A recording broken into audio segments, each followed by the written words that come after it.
Jay, what's good, my man? How you doing, bro?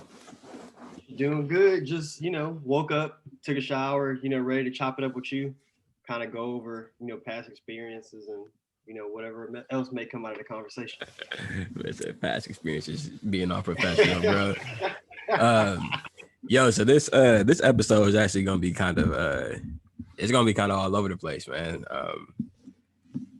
Because I got a lot of things that I want to talk about with you. I think that you got a lot of a lot of free game to give, and also just with your experiences, bro. Like, and the cool thing about this, guys, is like my relationship with Jordan is very unique, man. Because I'm gonna take you guys back, give you our story before we kind of start this, right? Give you our story about how I met Jordan, right? So, um, my freshman year of college at Texas A&M Corpus Christi, come there to play baseball. I already knew one of our teammates, um, and he was from the Dallas Fort Worth area. We met actually on one of our recruiting visits, right? And we go see. I want to say it was. I think you guys are playing UTA Yeah, we next were to playing Arlington, GTA. and it was me. I'm not going to say the guy's name just in case he don't want his name out there. So anyway, it's me and him. We didn't even know each other yet. So we sitting at the game. I'm with my pops. He with his pops. We in the stands. We watching the game or whatever. And I remember watching like the game, and I was like, man, like this almost looked like. Obviously, I've been to professional games before, but I'm like, man, this looked like crazy. Like it looked different. Everybody looked so fast. Everybody looked so big. Everybody they throwing hard. It was just crazy, right? I can't even remember like specifics of the game to be honest with you. I don't even remember seeing Jordan on the field. He played that game. I'm not saying he didn't play, but I don't even remember seeing Jordan. And we at the game, and the one of our teammates that was going to be a freshman with me, so he comes. He's like, his dad comes to me. He's like, "Hey, are you Brandon Guilford?" He's like reading my bio off. He's like, you did this, you did that, you did that. I'm like, bro, who is this dude? And he like, yeah, he was like, we read your bio. We going to Corpus too or whatever, right? So, then we sit together for the rest of the game, chopping it up or whatever. So anyway, when I get to Corpus that first day, when I touched down, I ain't gonna tell you guys all the dramatics of me just getting the Corpus to begin with. Like it was hell, man. Just getting me enrolled, like it was crazy. But anyway, I get the Corpus, and immediately I text that dude. I'm like, oh, where you at? Trying to make friends, all that kind of stuff like that. Trying to see the girls, you know how that go. So, um, I'm in his apartment. We chopping it up, and he's telling me, he's like, man, I met this dude that's on the team already, and like, we've been like, I think it may have been Instagram. He's like, we've been messaging back and forth and all this kind of stuff like that. And bro, he seems so cool. And actually, he finna come over to the apartment in a little bit, right? So we in this place playing 2K, bro. We got Waka Flocka playing. Like we just it's getting ratchet in there, right? So we just blasting music on this little stereo and stuff like that. And anyway, uh, then here comes Jordan. Jordan walk in the room. Right. I never seen Jordan. I didn't know what to expect. All I knew was that he was black. That was it. I didn't know what his profile was. I didn't know what he looked like, anything. So Jordan come walking in, little short dude, bro, massive amounts of energy, funny as hell. And he just come in just acting a fool, right? So I'm like, oh, I'm kind of feeling this dude, right? And he's telling us all these tall tales, man. I call them tall tales. He tells all these tall tales about what the game is like, right? So he's like, yeah, we Friday nights like this, so we got like this many people there, and wait till after the game, the girls gonna be on your phone, and they gonna be like he just like hyping it up, right? So me That and part him was just right. sitting That there. part was right. So we sitting there, we just eating it up. We just like, bro, this is about to be the craziest experience of our life. Um, and I'm gonna get to my point in a minute, but I'm just kind of giving you guys the steps of how like our relationship started. So um later that night, right, there was a Stripes, this corner store, right? So the corner store, people don't know what the corner store is basically the gas station, right? It's on the corner, right? So it's a corner store down the street from our campus. It was late that night. It probably have been like, I don't know, 9, 10, 10 o'clock at night. And we was like, man, we want some snacks. So we ain't had no car. None of us had a car. So we was like, we'll just walk over to Stripes, whatever. So we walking over there, and this is when we started to click, because I remember we was walking, and Jordan always played music on his phone. He always played music on his phone. Whenever you're around him, he always got some music playing. And um, we walking, and he started playing that Thug Motivation by Jeezy. And I was like, bro, nobody really know about Thug Motivation. Like I know about Thug Motivation. Right. Like I don't meet too many people that really be banging Jeezy like this, right? So then we get to talking, like, oh, you like this song? We quoting lyrics back and forth and stuff like that. Then we like, oh, who else you listen to? I listen to J. Cole, I listen to this. So we just vibing, right? And that kind of like started it, like as like the first like initial startup of our friendship is like seeing that similarity we had in music and stuff like that. So to kind of jump in a weird spot, I just wanted to ask you, bro, like, you know, how did you develop that taste for music the way you got it? Because coming from Houston, I feel like local rap pretty much run everything, right? You know, Right. you got your 8Ball, you got all that kind of stuff like that, like Paul Wall, all them, bro. Like that's Houston, right? And Right. then like I met you, and I feel like your game was so like vast when it came to music. Where do you think that came from? Man, I'd say really when my uncle, so my uncle went to Arizona State. So Yeah. he went to college, but he would always come home for break.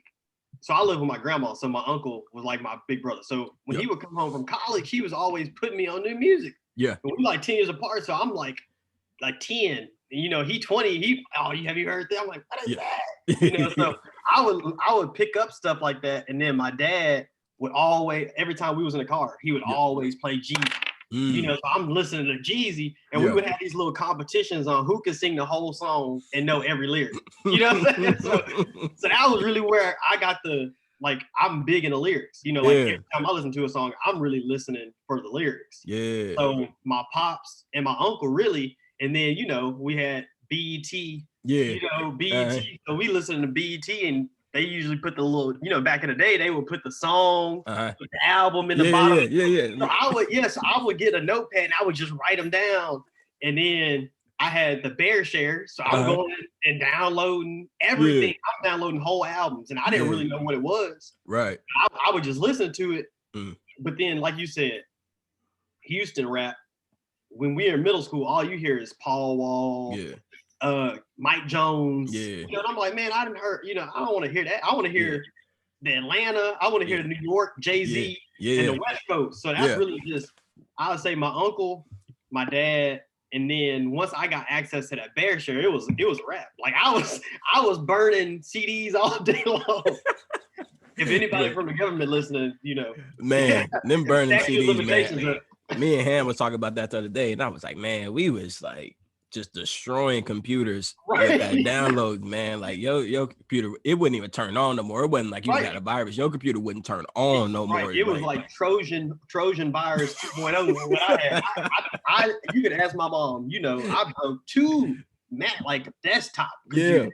Just messing with Bear Share and LimeWire. LimeWire. But it was the GOAT, man. He was like, bro, it's so much music on here. But we digress, man. We not finna right. bro. So yeah, anyway, music has always been a big thing for us, especially, you know, pregame and stuff like that. Yeah, for sure.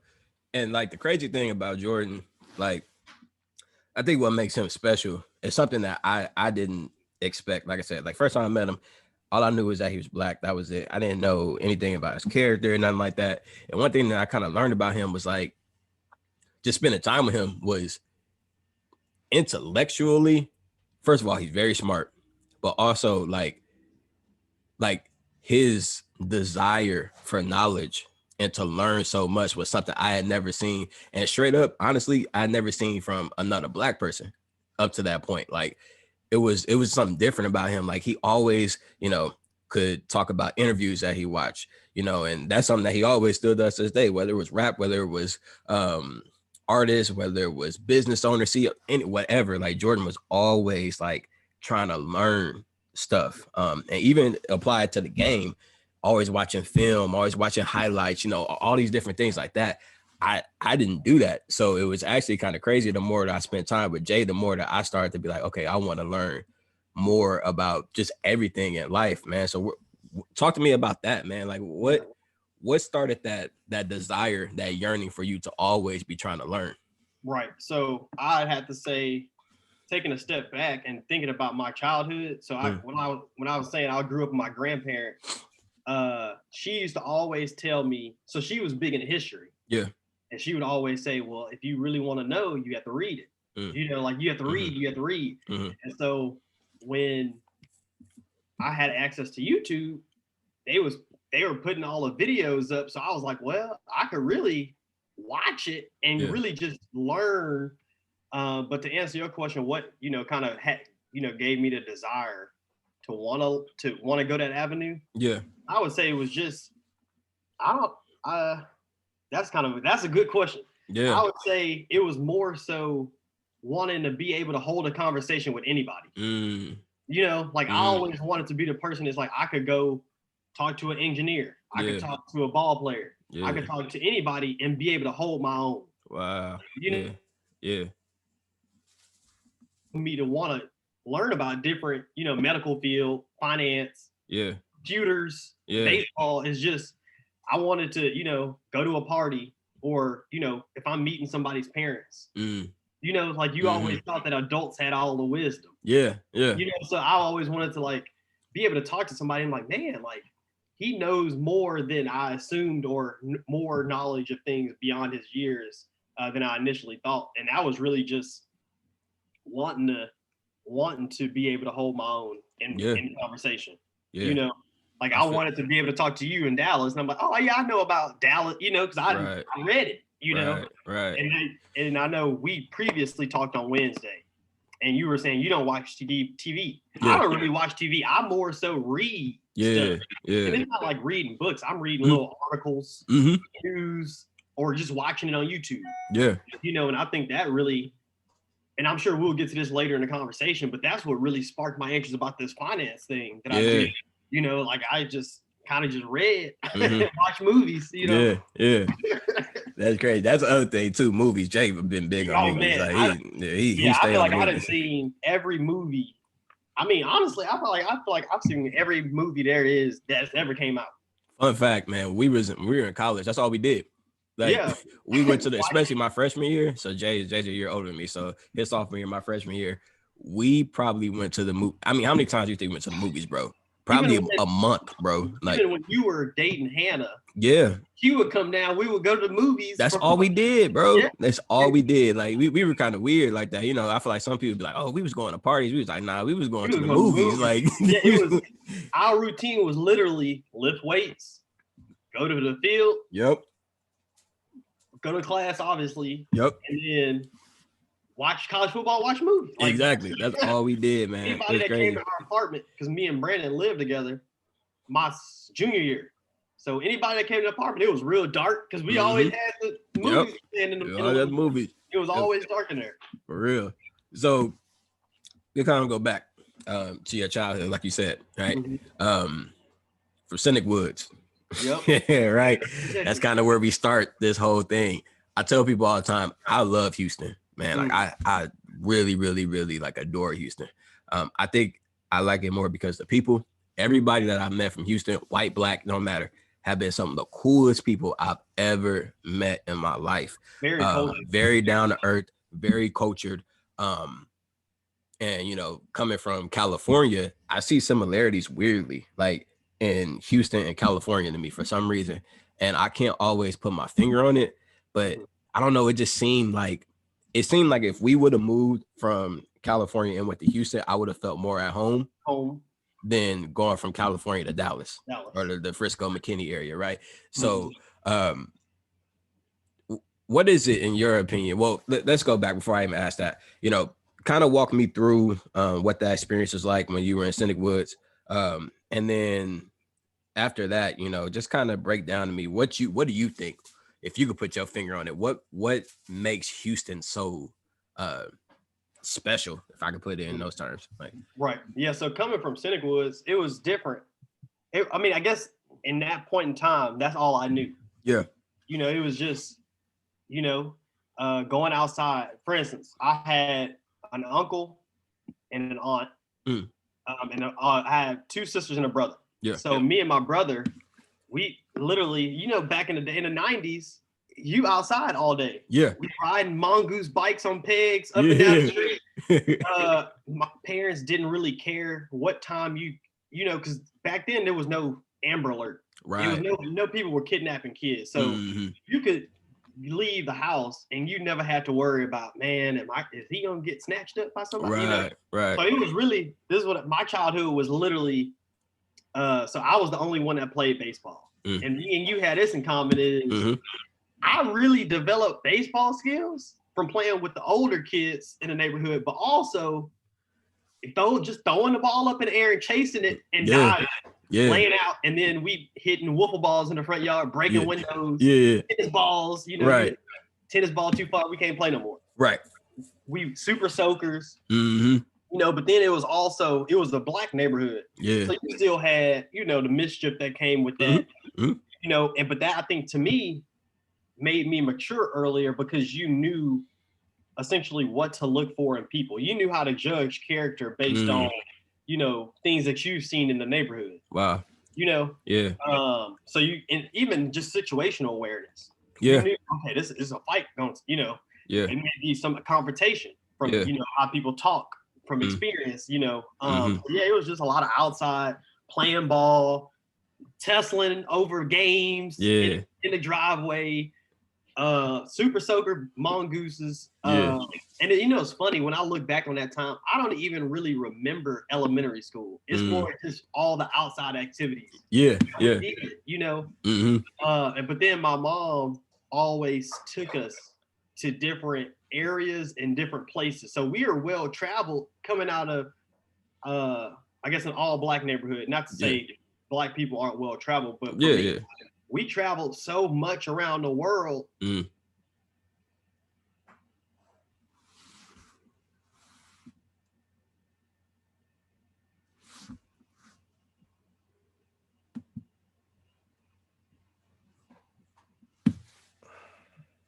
Houston is very diverse, whereas I couldn't say the same about Dallas. For instance, if you think of Dallas, just the inner city Dallas, like, okay, that's diverse. But once you start getting out into the Friscos, the McKinneys, South Lake, Highland Park, it's more one, you know, it's more one rate. It's, you know, and even the black people, I'm not going to say bucket everybody, but I'll just say Dallas, to me, isn't as diverse as Houston. Whereas if you compare similar neighborhoods, so like Cypress, Cypress area, Katy, you still see a big black population or a big Indian population or a big Asian American population. Yeah. You know, and I think everybody, it's kind of weird. Like the fashion, everybody's kind of into that. Yeah. Everybody's kind of into that. Sports, I think Houston is big, but it's so small and condensed in a way. So like everybody's really going for the same thing. If that kind of makes sense. Like sports, everybody going for the Houston teams. Yeah. Everything is Houston decorated during the playoffs. Yeah. So I think that's kind of one of the things, especially, you know, sports, you know, baseball and football are king here. Right. You know, like that's all we do. So it's like no matter what neighborhood, what suburb, is baseball, football, baby. Yeah. That's what we gonna get, you know. Yeah. You said something, bro. It made me that you kind of took the words out of my mouth. Houston to me, because Texas as a whole, the state is huge, right? The whole state of Texas is big. So you have a lot of space to spread out. And kind of like to your point, like Dallas is spread out, but so is Houston in a way. But at the same time, Houston still feels condensed, even though it's spread out. And I don't know what that is. Like, you know what, I think so I was literally just having a conversation with my mom. So for instance, Dallas, if you put Dallas in a big block, you have like Frisco here, South Lake all the way up here. Whereas Houston, it's almost like a cinnamon roll. It's a circle, but it's just literally everything is in that little circle. Yeah. So no matter if you're in Katy, you're still close to downtown. Right. If you're in Cypress, you're still close. You know, like it's literally just a big fishbowl. And I guess that's why you would see a lot of flooding. In Houston, because it's like everything is in that little circle. Whereas Dallas is like, you will have a Richardson way over here, you know, Trinity is way over, you know. So I think it's almost like as if Dallas suburb has its own identity. Yeah. You know, Frisco has its own city, you know, whereas Houston is like, no, like people, you know, like people in Springs still say they from Houston. Yeah. Even though your address don't even say. Right. That's true. Yeah. That's true. Know? Yeah. So you kind of spoke to this earlier, but what got you? So you say your uncle. Well, actually, you didn't say this. I just noticed about you. Right. But I should say, what got you interested in baseball at such a young age? Because actually, now that I say that, is we have a similar story in that. Like for me, Right, your uncle my played, yeah. my uncle got me into baseball. Me and my brother into baseball at a young age. Like his favorite team was like Cal State Fullerton, you know, Yeah. and like that, and then that ended up being my favorite team. His favorite That team was was my North favorite team. Carolina in basketball. My favorite team was North Carolina. So my uncle Right. had a big like impact on like making me you know, or I guess I say like initially starting my interest in different sports and different teams and things of that nature. But it was crazy. It was like almost like all he did was almost like introduce us to the game. But outside of that, like I don't remember ever, like I've never taken BP from my uncle. I've never played catch with him that I can remember. You know what I'm saying? None of those things. So it was almost like he just kind of like just gave me the game and then like walked away and was like, I'm gonna see what he's gonna do with it. You know what I'm saying? But yeah, like what kept you interested in baseball? What was it? Because something started you, right? So you said our uncle started you, but what kept you initially you know, interested in wanting to play? Yeah, I would say home. I think I would almost have to take a step and walk myself through it, like you were saying. So, like my uncle introduced me to ball. He's 10 years older, so when I was young, he was already about to go to Arizona State. Yeah. So I just remember, and it's funny because I was just before we talked. I was just looking at some of my childhood pictures. 1 year old, I had a baseball glove. Yeah. And I had it on the wrong hand. You know, like, but I'd say like it's almost like it's destiny in a way. Like I started playing ball, didn't even know what I was doing. Yeah. So I'm throwing right-handed, but I'm really lefty. And you know, like he went to college, so then it was just me. And my brother played basketball, so it was just me. But I think that time was when they started putting college baseball on TV. Yeah. And my mom always did a really good job. So this is me starting to answer what kept me interested. Yeah. It was almost like my mom was my biggest hype person. Like yeah.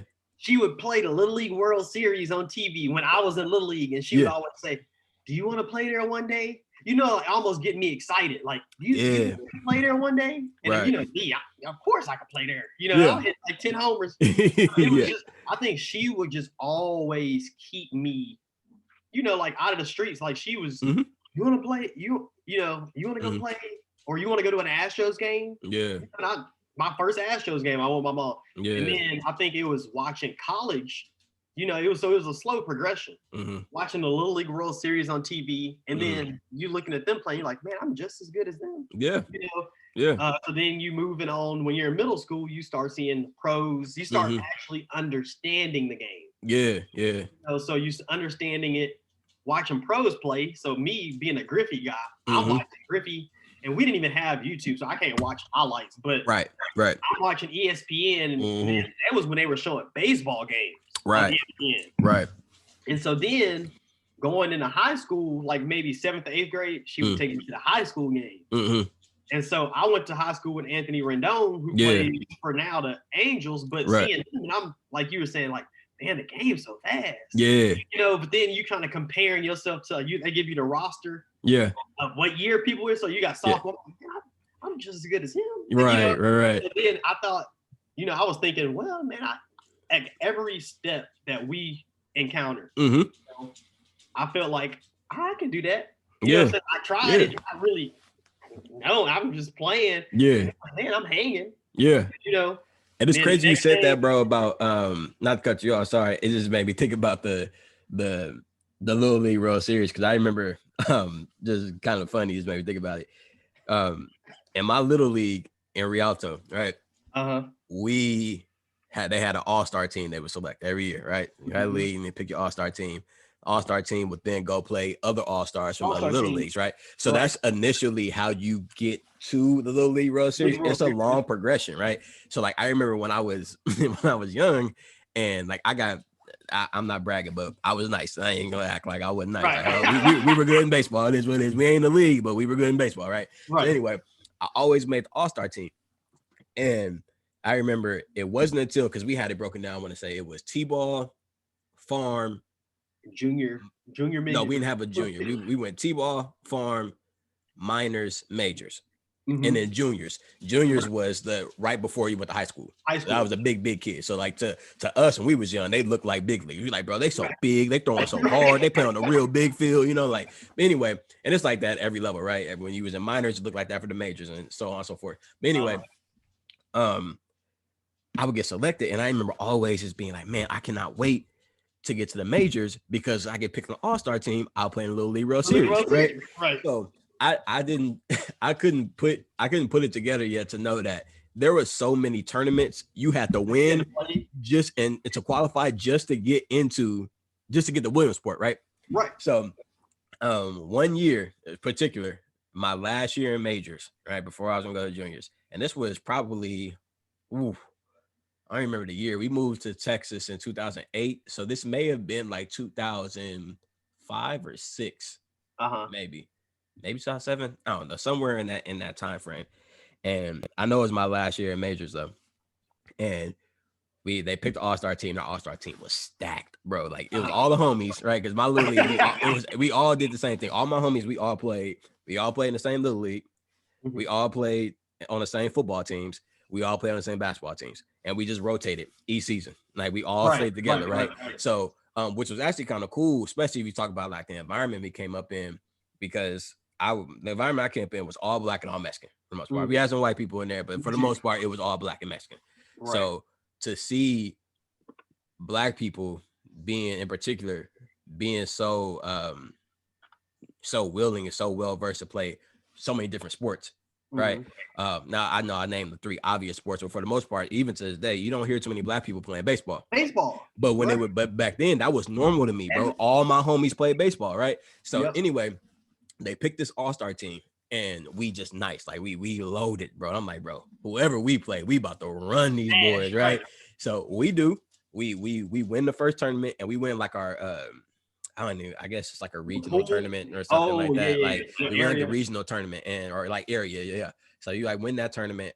That's back when I used to pitch too. So like I got like newspaper clippings because I got like the final out pitching and stuff like that for us to win it all, stuff like that. So like we do that. And I remember after that, I was like, bro, like it's official. I told y'all we was gonna win this game. Like we finna go to Williamsport, right? So then I was like, oh, we gotta go to another tournament. And it wasn't even far from where we played. I'm like, we gotta go to another tournament. We went and played this team, bro. They stomped us, bro. I mean, bro, they stomped us. I think they had one Black kid on their team because at that point we all Black. We like, oh, we fast, we strong. No, we gonna be anybody. You know, these busy white boys in front of us. We gonna do this, and that, and the other, right? We got out there, man. They run us, bro. I think they run ruled us. I think. And then to go back, the funny story to like that newspaper clipping. They got a newspaper clipping a picture of me making an error at shortstop. It's like Brandon Gilbert makes an error in the game. Like we lost. I was like, bro, like I still got that at my house today. Funny story about you said you pitched. So I used to pitch. So you could ask anybody. Yeah. So I pitched in the league. Yeah. I'm lefty, bro. So one of my only outings, I'll say like, I threw a no. This is maybe what 11, 12 U. So I threw a no. I even remember the team name. I can see it in my head. We were playing a team called the Friendswood Flames. And I went out there and threw a no. Yeah. And after that, I just paid. I just couldn't control it. I was like, I think once you start like maturing and throwing harder, it's hard to control. Yeah. So I used to just peg people. So it's like that was the end of my pitching career. Right. So for me, like I was just saying just a minute ago, like we play so many different sports. What sport, in your opinion, came more natural to you? Baseball. Yeah. Well, I would have to say baseball and football though. Like, and the only reason I say that is because, like, for instance, I see every picture. Like baseball, I never really practiced. Yeah. I didn't start practicing baseball until 10th grade. Right. Believe it or not, like some people would probably be surprised, but I never practiced outside of the little team practice you have. Yeah. I never did that until 10th grade. Right. And like I would do it all the time in the front yard, in the backyard, but it wasn't nothing. You wasn't doing like drills, like you was playing. My dad didn't play ball, so it's like I didn't have nobody to throw me batting practice. I didn't have anybody to soft toss. Right. So anything I did, it was putting the ball on the tee, swing. Putting the ball, you know. Yeah. Whereas football, it was almost like I could out physical anybody. Yeah. You know, so like for instance, funny thing, when I was in middle school or just about to go to middle school, Friday Night Lights came out. That movie Friday Night Lights came out, and I was like, man, like that. And you gotta think, I'm going to middle school, and we had a middle school football team, right? You know, so like, yeah, I was like, man, I'm trying to be Boobie Miles in school, like, and it was like I could tell, you know, like you playing Pop Warner. This is a whole nother can of worms. We about to open, but when you get into Pop Warner, you so young that you're not lifting. Yeah, you playing off pure athleticism. So it's like, man, I could beat anybody to the corner. Right. To turn up field. And I was always stronger. I guess because like I would always like I'm seeing people on TV doing push. I'm like, man, I'm trying to. So I'm in there doing push-ups. Right. And I remember curling I had to use, it was we had a 25-pound dumbbell my uncle had. Yeah. I would hold it with both hands. And so like I was always like physically capable. Yeah. So I would say, man, it's kind of weird. Like baseball was something I did more. Right. Football was only, you know, in the fall. Right. Pop Warner, that was when they started doing year round. So I'm playing Pop Warner year round in baseball, but I would say the aggression side, football came naturally. Yeah. You compete in the neighborhood with all the kids. You just Right.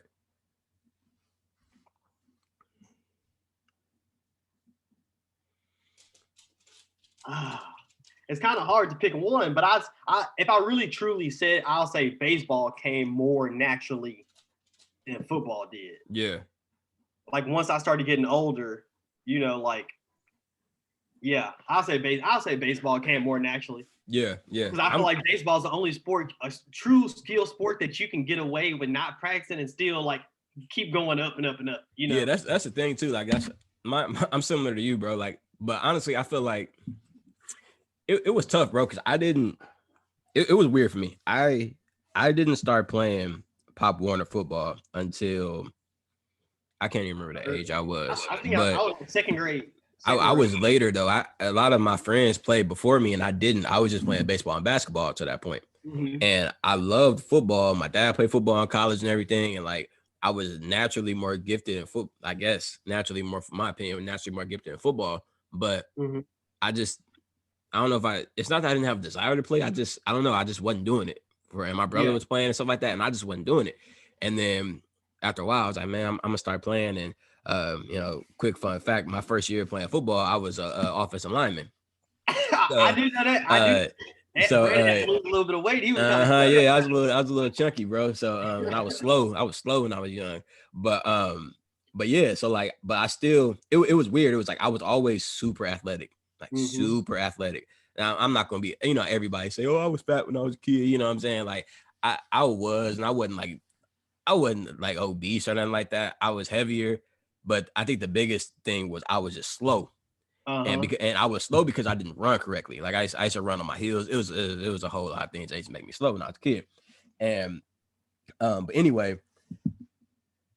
it was weird. For me, I almost felt like, if looking back, think about it now, I probably would have kept playing football if I would have been playing a skill position earlier. Yep. Because like I said, when I started, I played lineman, but at that time, my team was bro. My Pop Warner, I tell people all the time, my Pop Warner team was so nice, bro. I got one of my teammates. He went to the Giants. He's playing for the Giants for a little bit. Another one of my teammates, Jamal Williams, he plays for the Packers right now, running back for the Packers. I had a bunch of my teammates go play college football at big time programs. So either they play at big time college programs or they just got in trouble and, you know, just being in the neighborhood, just doing dumb stuff and ended up having to stop playing. But anyway, my point being, I think looking back now, I probably would have stuck with football if I would have been playing a skill position at that early age to see like what I could actually really do. I didn't really see that until I got like to high school and I was like, okay, I'm like really nice. You know what I'm saying? But at that time, I was just as nice in baseball. You know what I'm saying? And I had seen success in baseball for so long from an early age that I was like, okay, maybe I'm just naturally more gifted in this. So it's just kind of weird how that happens. Like, right. And even for me, like I'll say I started playing Pop Warner in second grade. Yeah. But, you know, like down here, like if you don't play ball, like yeah, what are you doing? Right. And I remember I liked the aggression of football, Mhm. but I didn't like to get hit. Like Yeah. I liked hitting, Yeah. but maybe it was the blind side when Yeah. you running on kickoff and you like, man, I can't even see somebody crossing Right. across. You know, so I think, and I know, you know, like getting hit was, you know, you like we always just say, you get hit that first time, like, all right, I'm ready to play. Yeah. You know, but yeah, like I used to really just try to hit the sidelines when I had the ball, just so I could just, if you hit me, I'm out of bounds. Right. But if not, Or you just run out. Or I just run out of bounds. Right. You just run out. Exactly.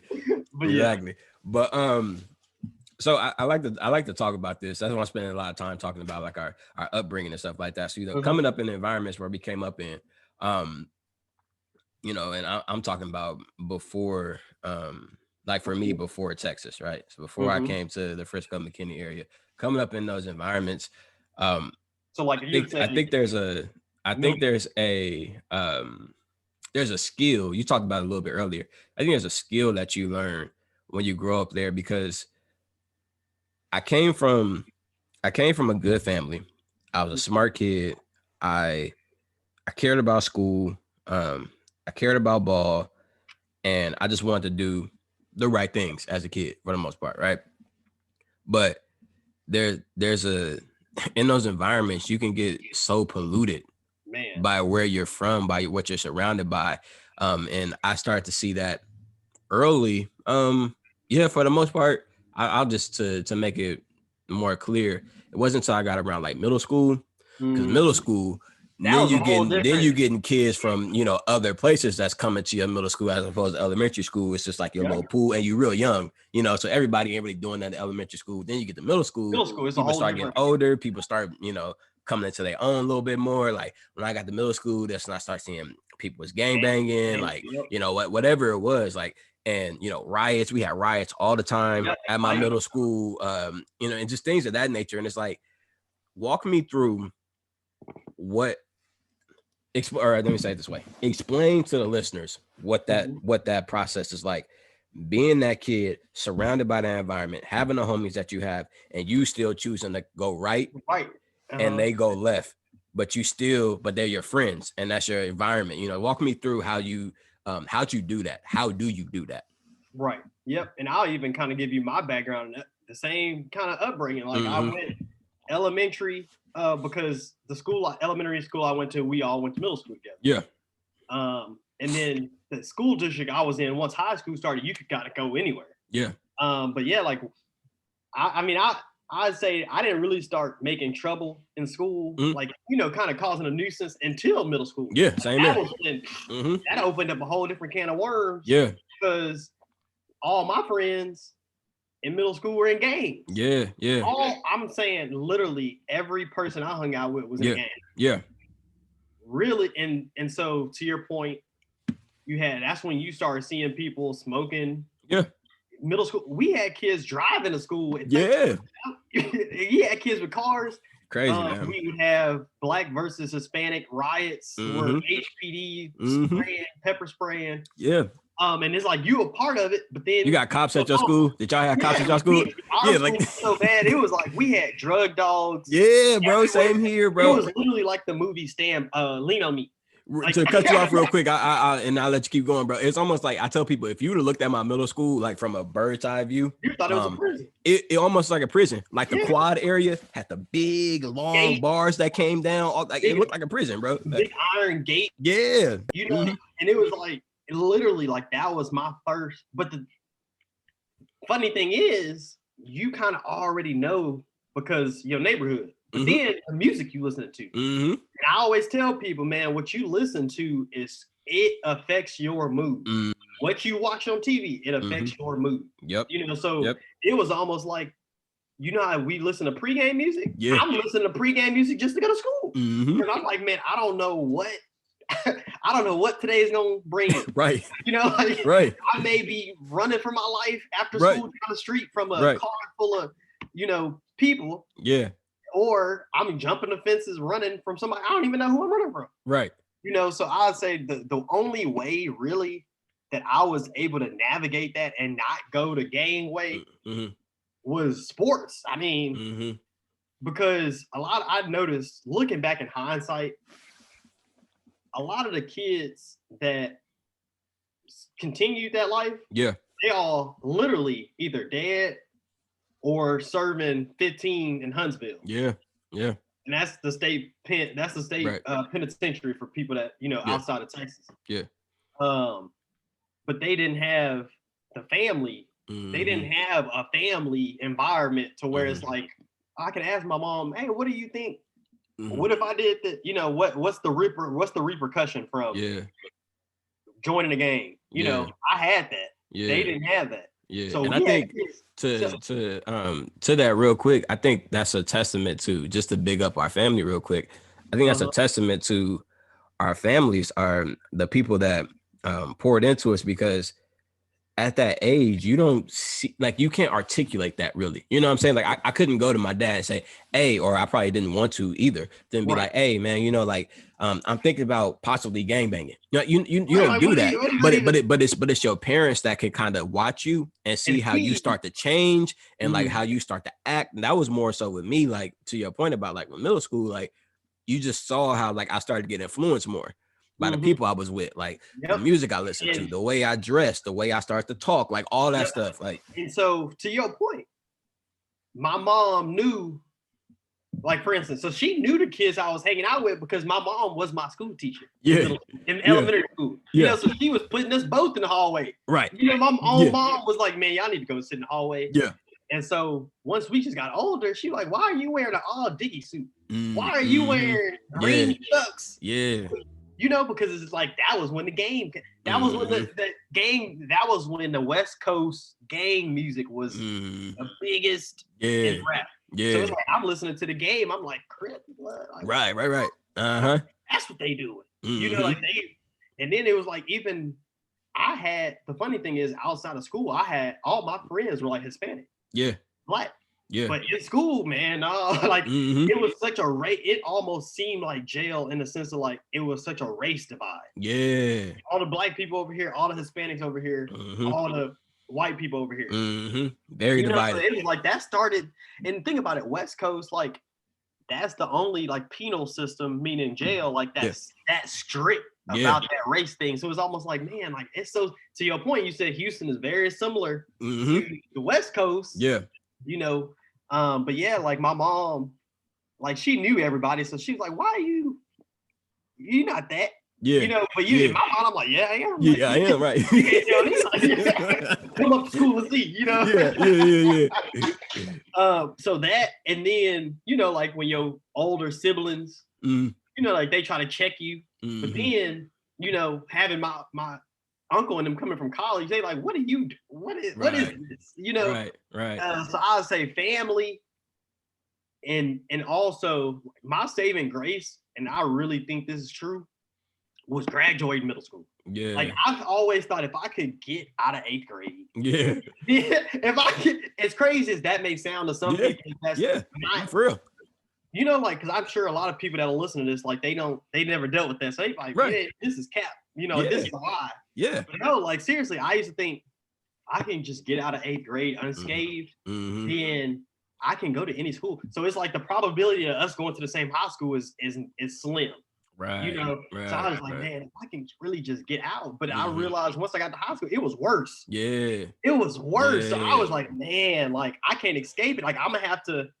I thought, the only way I could really get out of it was sports, because after school activities, that wasn't that, man. Exactly. I'm sure we will get to that here soon. And that was a crazy thing too. Like, I know we spend a lot of time here, but I want people to understand, like, how the environmental structure where people come up in, like how it can be like almost like a gravitational pull to pull you into certain things, and you just have to thank God, and like I said, give big ups to your family that can recognize when you need to be removed from something, because I feel like that's what a lot of the reason why we left, and I've never really talked with my parents about this, but in my opinion, I feel like that's one of the reasons why we left, is because them just recognizing like the change that was starting to happen in me, and then to your point about, okay, so we in middle school, we graduate, everybody was going to the same high school. We were going down the street to Carter High School. It was a brand new school they had just built.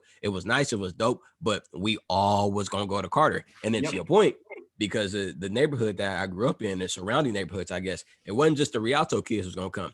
Now it was a East Side Rialto kids out that went to all the other middle schools that so it was two high schools you would go to. You either go to Ike, Eisenhower, or you go to Carter, right? Ike was always had issues for the longest. It was an older school and it's always had issues. Then they built Carter or whatever. But then it was kind of a toss of like, are you gonna go to Ike, going to Eisenhower? I mean, Ike or Carter. A lot of people was gonna still go to Ike because where they were, it was kind of like zoning without zoning. Like, so people that was in that area still was gonna go to Ike. They was probably like, I don't know, give or take 10, 15 minutes from Rialto.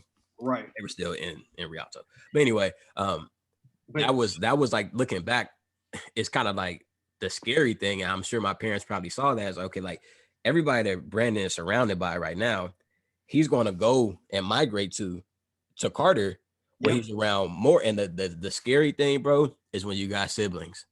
Yeah, I had older brother, and my older brother had his homies and what they were into and all that kind of stuff like that. So then when you in middle school, then you feel like you got clout, right? So like I'm walking around like I'm trying to earn my own stripes, but at the same time, I'm like, at the end of the day, I can call my brother and they're going to pull up and we can do whatever we got to do. And I don't even really got to do nothing. And my brother just going to do it off the code of being family. He ain't going to let nobody mess with his little brother. So I'm like, imagine what that would have been like if we both now in the same, situation we eventually did. We came to Texas. Like, we ended up being in high school together for a brief period of time. But anyway, yeah, that stuff is crazy, man. Yeah, and I will say, like, I kind of internally, I knew I needed to move in the middle school when because we rode this bus to school. Yeah. Every day we got off the bus because we got dropped off back in the hood. Yeah. So we getting dropped off, but you got to think how many other schools that zone to the hood is getting dropped off. Right. So we was getting dropped off, and it was like 3 schools every day. It was like you just fighting. I was just thinking, like, I can't do this every day. Like, I need to get out of here. Like, I need to figure out a way to, like, try to avoid it. Right. It wasn't no avoiding it because you got to ride the bus because your mom got to go to work. Right. You got to catch the bus. And it was like, man, and it got kind of crazier in 9th grade. I'll say 9th grade was like the biggest heightened point where it was like, whoo, I got to move. Like, I got to go somewhere else, So, and correct me if I'm wrong, you spent a lot of time with your great grandmother. Yep. Growing up.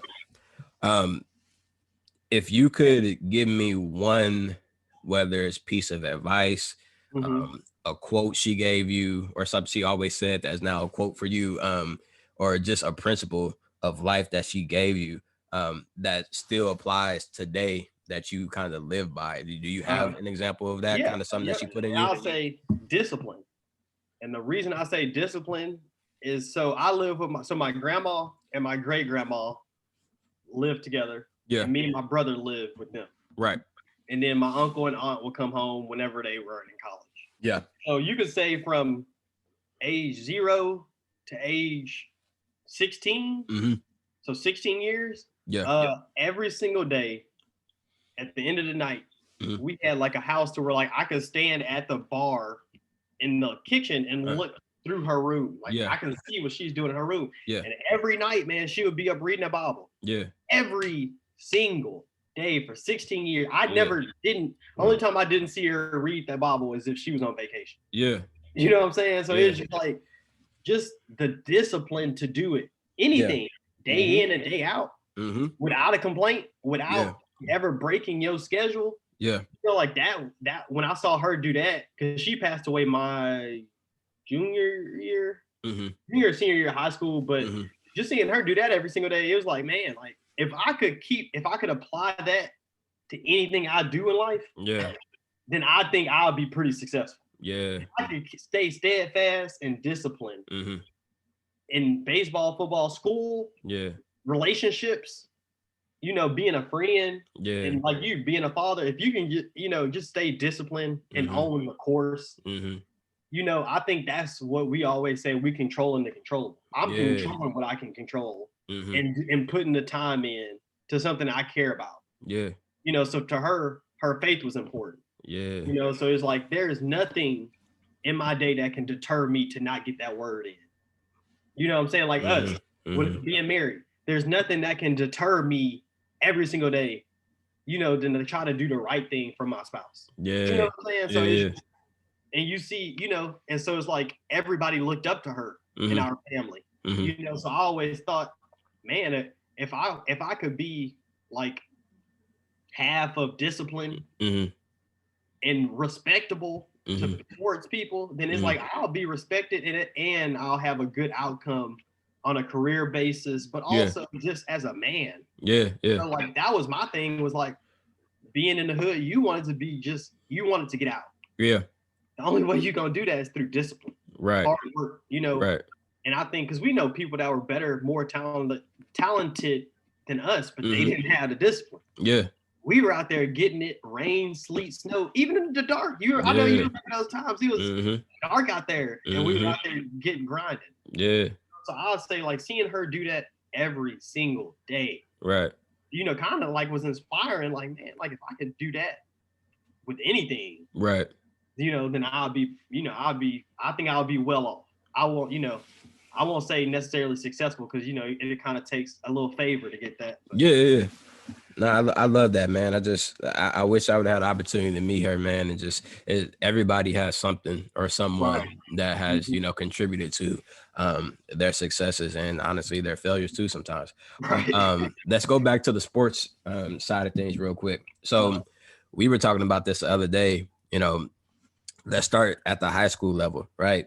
Talk about what it was like, you know, once you start to recognize, you're really good at baseball, right? And then what the process looked like when you start to understand like the notoriety you were starting to get. Because like we were talking about real quick, when we were coming into that, like I never knew necessarily, like I knew I was good, right? But I never put together like, oh, I have a opportunity to play at the next level, because I never had nobody in my family that did that, especially not in baseball. And, you know, outside of that, I was just playing, having fun. Like I literally was just like, this is what I do. I play baseball, I play football, I do this and I do that. And then once, you know, recruiters start coming and invites start coming, then you're like, oh snap, like maybe I am pretty good at this, you know. So talk me through, we talked once about it, but you know, tell my listeners what that was like for you, kind of that realization, okay, I'm really good and people want me to go play for them. Right. Yep. So starting in 9th grade, I went to high school at Lamar High School in the center of Houston, Texas. But it's known as a baseball school. Yeah. You know, so we produce a lot of draft picks, Division I. So I played with some great players, but I was just playing for fun. I didn't, like I was saying, I didn't start really trying until 10th grade. And that was when I kind of like the lights switched. But I wasn't really too keen on what was good. Yeah. You know, so I'm hitting homers. Yeah. Everybody like, man, I'm like, I do this all the time at home. Yeah. You know, so I didn't even know what was. And the thing was, like, we have 4 Division I baseball schools in Houston alone. It'll sound crazy to some people, but I didn't even know what schools, you know, I didn't even know what Rice University was. Yeah. In 9th grade, I'm like, is that good? Like, he went to Rice, like, what's that? You know? Yeah. And so the summer going into, so I guess that spring, we playing high school ball, but you know, you playing select ball. Yeah. And it was this one team that I always wanted to play for, the Banditos. The select team I was on, we played against them. Yeah. I'm like, man, it's the best team in the world. Literally, literally is the best team in the world. Yeah. And so I go off, man. It was something crazy. Like I went like 4 for 5 with like a pop and a diving catch. Yeah. And the coach was like, hey, you want to come play with us? And so I'm like, man, like, you know, like I must be live. Yeah. So I go start playing with them. And it was almost like culture shock in a way, because you're like, man, everybody live. You know, like everybody. Yeah. Like, yo, you have people sitting on the bench with a scholarship offer to Texas. Right.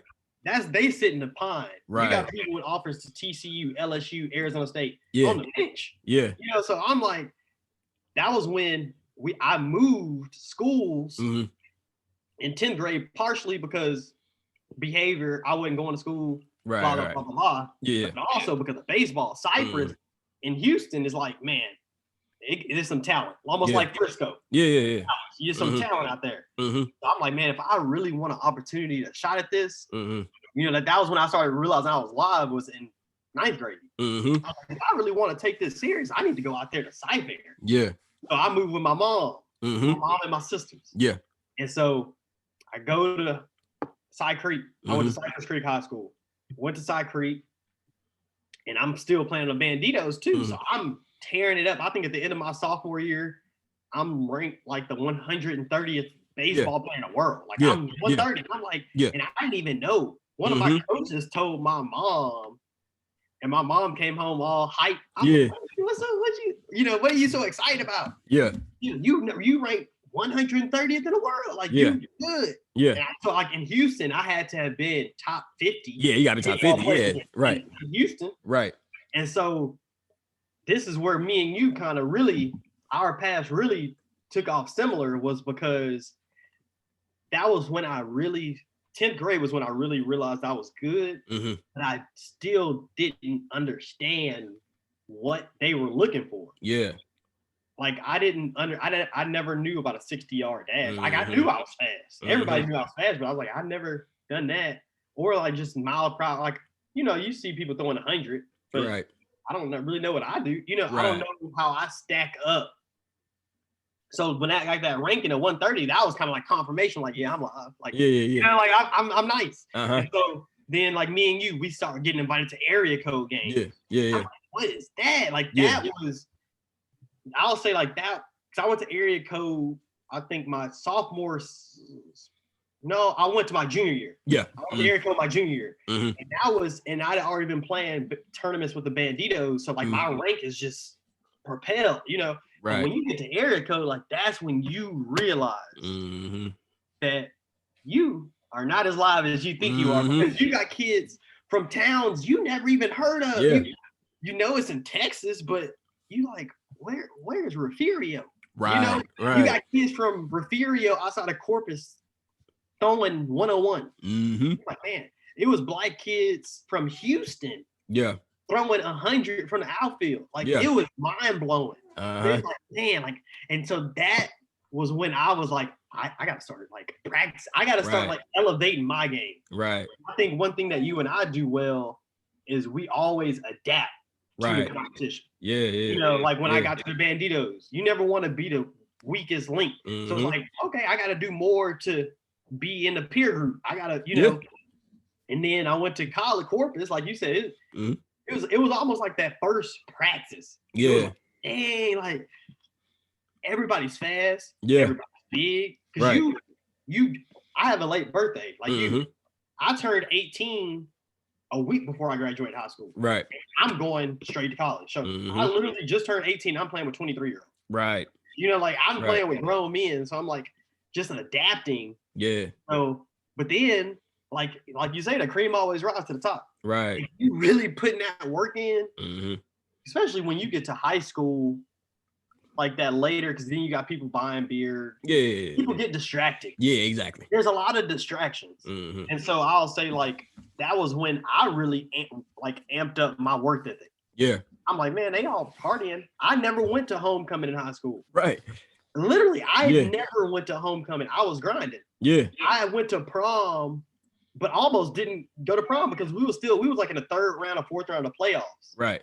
So like to me, my craft was always more important than going to, dating. That was because I always used to use my imagination and like vision to like imagine myself like, what is that first game gonna be like in college? So like me putting that work in is like, okay, I need to, like hopefully this will help me achieve my dream. Yeah, man. Long-winded, but. And it's cool. I'm torn, bro, because I'm like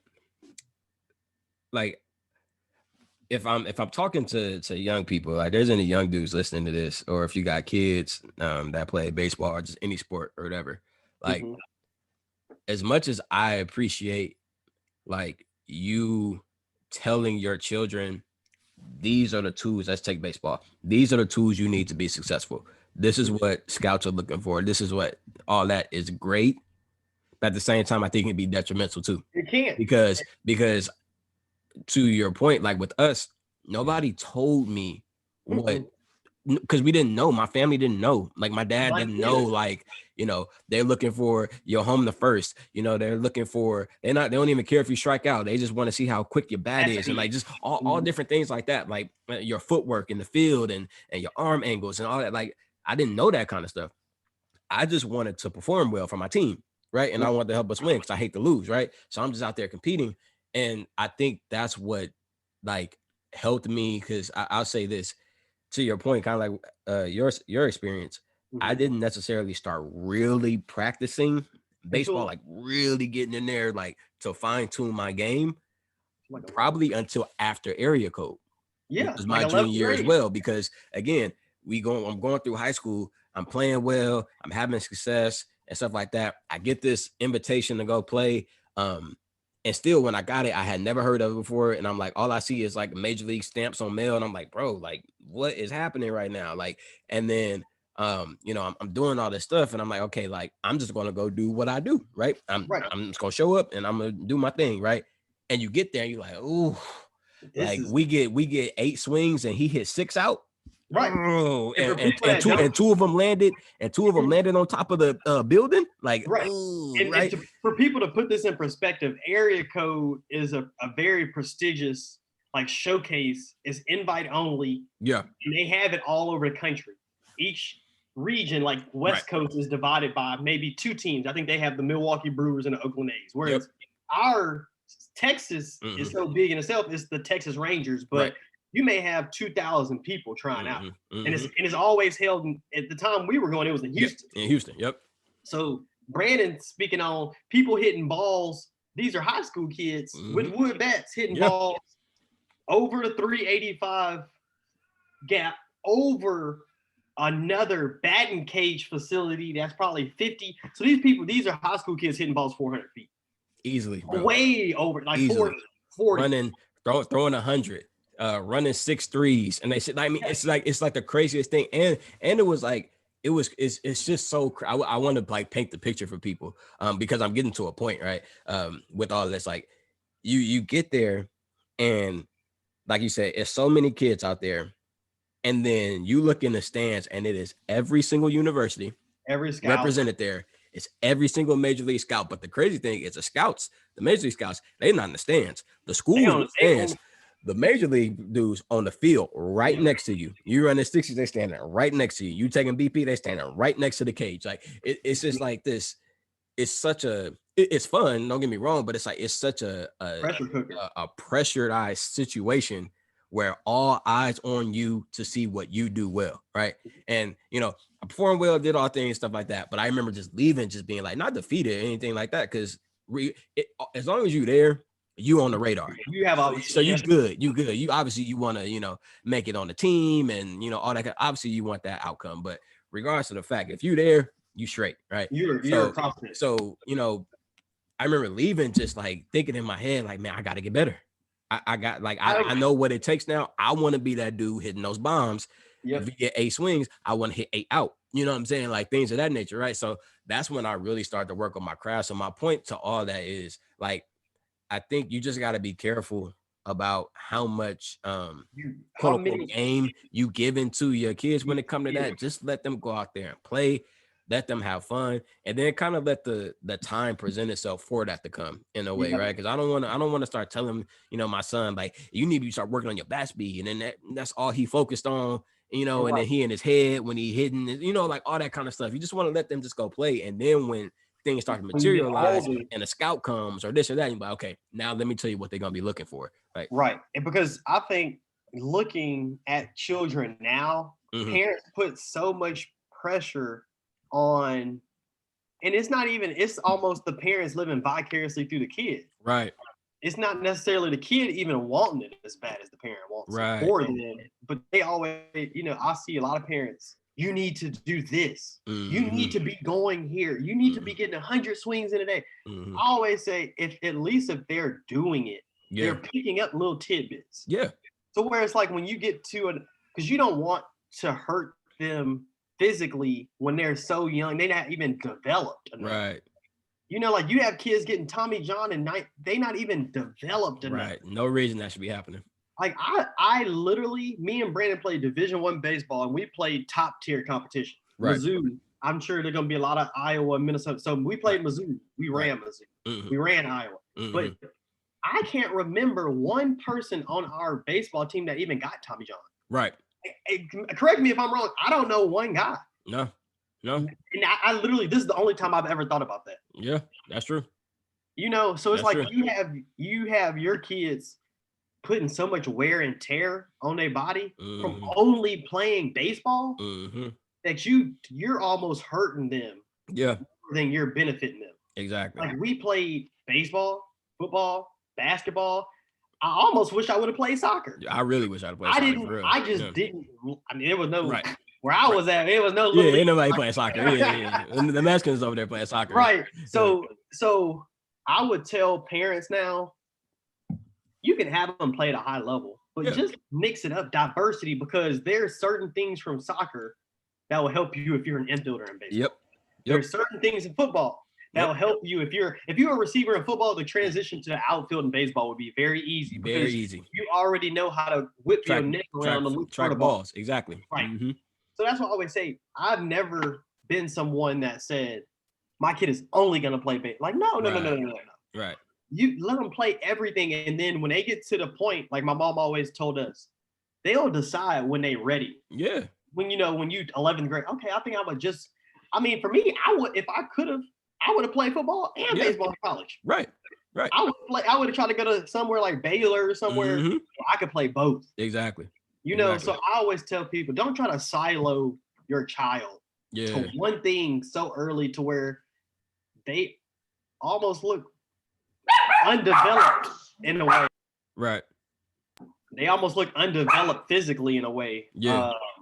So that's what I'd say, like advice to parents, even kids. Like, if you look at all of these MLB players, probably 10% only play baseball. In something. Yeah, not a lot of them specialize in baseball. No, like they didn't if you do look it. at all these dudes, like even my friends that were first round picks. Yeah. They played football, basketball, and baseball. Yeah, so a lot of those people, like for example, to put one example out there, people know like Clayton Kershaw, him and Matthew Stafford play football together. Yeah, you know what I'm saying. So it gets to that point where, and kind of like with me and you, like I had to make a choice. Even when I was going through having success in both, I still had to sit there and like, okay, I know I can play both at the next level. I know I can, but now the question I have to ask myself is, what do I want to do? Like and I think that's the position you want your children to be in, and kids in general. You want to be in that position to where, and if it is baseball early, if you know you want to play, that's fine. Not demonizing people that just like, I only want to play this sport and I'm giving my everything to it. That's not a bad thing. But to your point, the people out there that are like almost trying to force that on kids, like, oh, you, in order for you to get here, you have to only do this. That's not true. Like, because we have too many examples of people that didn't do that. Right. One of my best friends out of high school, he was a second round pick. Yeah. He played with Mike Evans. Wide receiver Mike Evans for Tampa Bay Bucks. Yeah. They played high school football together. They both played high school basketball together because Mike Evans played basketball and football. That's what got him in the football, because he could hoop. Right. He was so tall.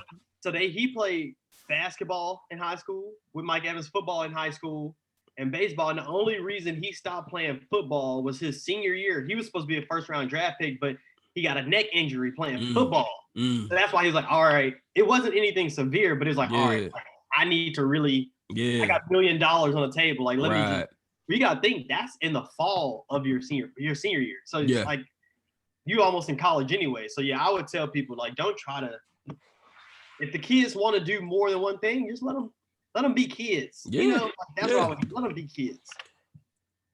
So again, with baseball, right? So you're having a success, you're getting ready to get to college. Just touch on this real quick and then we'll kind of move on. Being a smaller player, right? And it wasn't that you were frail, you're just short, right? So being a shorter ball player, what were some of the challenges that you had to kind of overcome when playing a sport like baseball? Was there anything where you're like, okay, I got to tailor my game because of my size, or was it you never felt that way? You just straight up played like? So I never felt that way, but I've thought about it because of scouts. Yeah.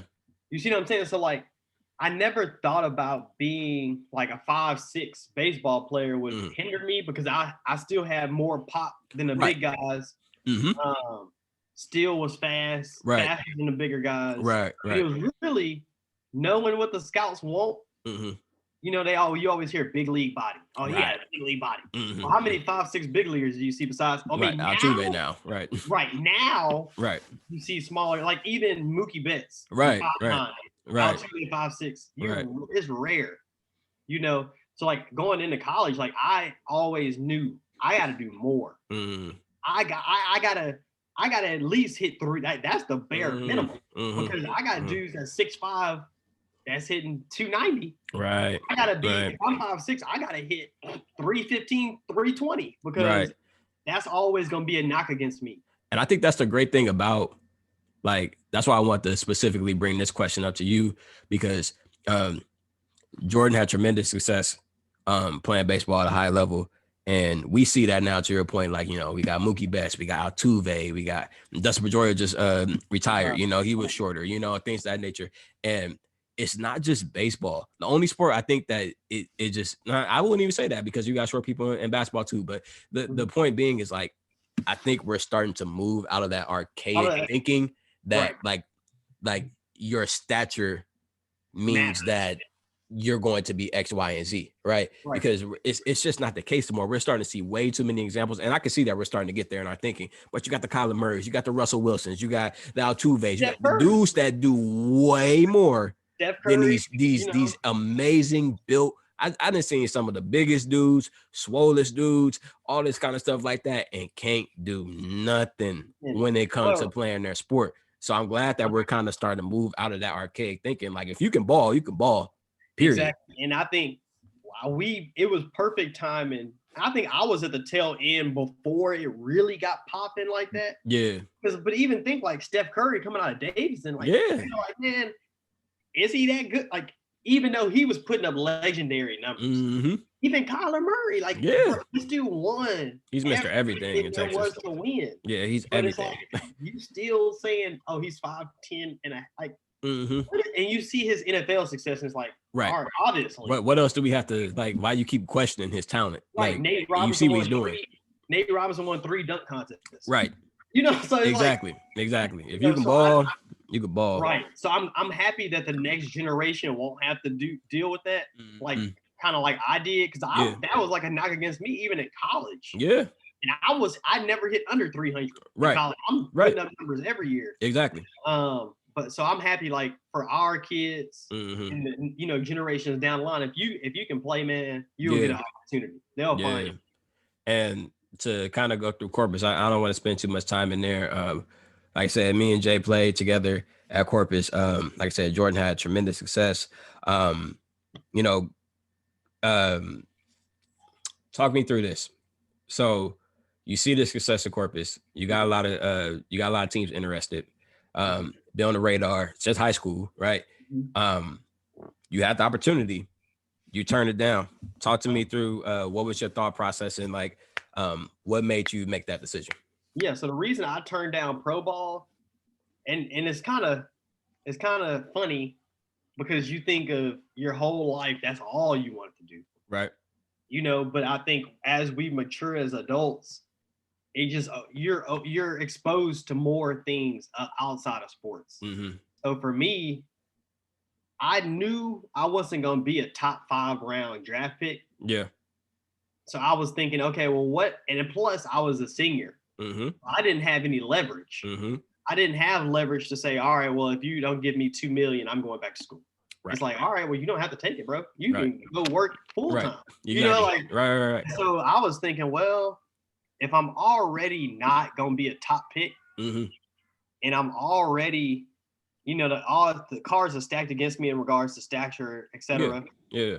Then what would be the point of me going out, accepting a draft, going out, and then being stuck in the minors for 6 years. Mhm. So Mhm. you're 22 and a senior. Right. Now I'm 28, but Yeah. I still had a year of college. Mhm. No. So my senior year, I had one more class that Yeah. I had, and it wasn't offered online. I had to be on campus. Yeah. So I was thinking, well, if I won't say they only give me 10 grand, Mhm. well, after tax, tax man gonna take most of that. So Right. 5. in five, say 4 or 5 grand Right. for 6 years, making pretty much nothing. Nothing. And then if I get cut, I'm 28 and I'm will have to go back to school for a year Mm. or a semester. Mhm. So now I'm about to be 29 and I'm Mm. applying for entry level. Right. Right. So I'm like, if I want to get married, Mhm. start a family, I don't want to be starting from scratch at almost 30, Right. and I was Right. like, and I was blessed enough to get my degree and what I got my degree in. So that was really, I was like, well, I didn't really do a lot of finance interns. I didn't do any internships. So I'm like, I Yeah. don't really know what it's going to be about, but Yeah. I would rather take my bet on me Mhm. off the field Yeah. than to risk spending the majority of my 20s really kind of hating life because I'm not making money. And that's a good point, bro. I think like, you know, again, not anybody that's in the minor league system right now or whatever the case may be, if you're in college and this opportunity is presenting yourself, we're not saying that, you have to take the exact same path. That's not what I'm going for.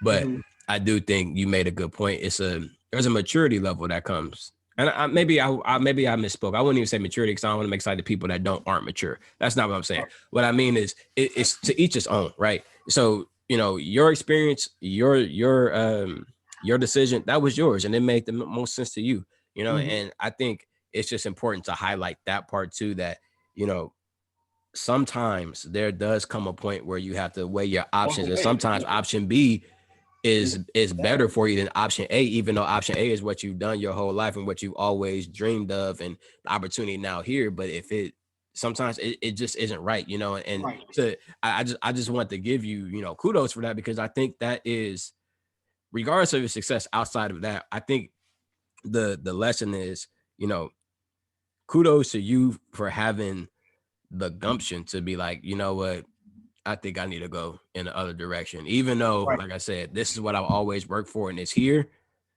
it's probably best for me to go this way. Like, that's not easy. Right. And then I even struggle with it because I was thinking, what if? You Yeah. always have the what if, but when you truly made the right decision because like me looking back in hindsight, I didn't foresee me being here because I didn't even know anything about the industry, finance industry. Yeah. But I remember my uncle said, if you put the same effort into this finance thing that you put in baseball, you will be successful. Right. If you like the discipline, if you truly want it bad enough, you will find a way to just on the crappy days, on the good days, just grind or just, like once I really made my mind up that I was going to do this, I had to like almost relearn everything I didn't, because in school, I'm a baseball player. I'm here to get my degree, but I'm playing ball. Like I'm not really too concerned about an accountant. Right. I'm not really too concerned about it. So it was really like me having to retrain myself on all the stuff I didn't know. Yeah. Like I spent thousands of my own dollars to like take courses to like get myself ready to even interview anywhere, and like a lot of people don't know that. Like a lot of people always see the end product. Yeah. It's like, nah, man, like I spent weekends, literally months of weekends every day outside of my regular job, studying for the next job. So I think you really have to just be secure, I guess, confident in yourself. And believe in yourself. And I don't think I would be able to do this without the support of my friends and family. Because like those days where it's like, man, I don't, like the first 2 jobs, it's like, I don't really know. Did I make the right choice? Like, I don't, nothing's popping for you. You get, I probably applied to 400 places, only got 5 interviews and struck out on 3 interviews just because I didn't know it. that was when I was like, okay, like I gotta course correct here. What what do I need to be doing? Like, and that's when I always used to ask my interviewers for feedback. Yeah. What do I need to know? What do I Right. not know? You know, Right. and it was like, okay. And that's kind of how I could strategically say, And I you think know, I think you bring up a great point, bro. I think it's one of my questions, and I'm gonna kind of just get to it now in a way, even though I'm not asking it. I think that's one of the top two qualities of life you can learn is adaptability, right? So I think one thing that I I like I harp on all the time when I talk to, younger kids or something like that, seek correction always, man. If you will seek correction, it will save you so much so headache much. and so much stress in life. And I just know, I know people that are so uncomfortable with being wrong and being told that they're wrong that they can never necessarily reach their potential. Let's put it in the sports realm, right? Think about, whether teammates you had or something like that. If coach yelled at them, they shut down, can't do nothing no more, can't start making errors, can't do this just because coach said you suck for 4 seconds. Like, if you Right. really thought that you sucked that bad, you wouldn't be on the team, Be number there. one. And then second is that it comes with the territory, right? So you got to have somebody tell you. He's not saying you suck, you'll never be nothing, go home, pack your stuff. He didn't say all that. It could have been that at bat sucked. You Right. know what I'm saying? Like, you just sucked in the at bat. Like, and it's okay. And like, I think people have to do that and apply that in different areas of your life. Like, to your point, that example you used, when it comes to, like, interviewing, like, yeah, you may not have got the interview, but like, let somebody correct you. Ask them and be like, okay, where did I mess up? Where's my approach wrong? I use the baseball term, right? Where was my approach wrong? In this situation. And if you do that, then you'll start to learn the game, and then you can know where you can apply your efforts. I think that's the biggest thing. Like, then you know where to put your effort at. If you don't ask, then you just blindly like, okay, like, I guess I'm gonna work on this, and they want that. They may not want that. But if you have somebody tell you, like, nah, this is what we need, this is what we want to see, then you can give all your energy to that, and then you knock it out the park. And that's a good point you made, because say you have 4 things that your job looks for. Right. 2 being personal, 2 being like, like your technical skill that you went to school for. Right. We're very personable. Right. That was never an issue, but it's the technical knowledge of, so once they told me that, okay, I can freelance. I can pay for that. Yeah, I can learn it. Right. I just have to want it bad enough. And one thing that I'm sure you're a father, you're a husband, we're both husbands. One thing I used to think about, because I met my wife when I was making nothing. Like, she was making more than me when we first met. Right. And I used to always think I'm the provider. Like, I used to almost have to put that in my mind to where when I was tired, I had to find a way to push through. Yeah. Because I'm like, man, I want this for my family. I got to do this for my family, Right.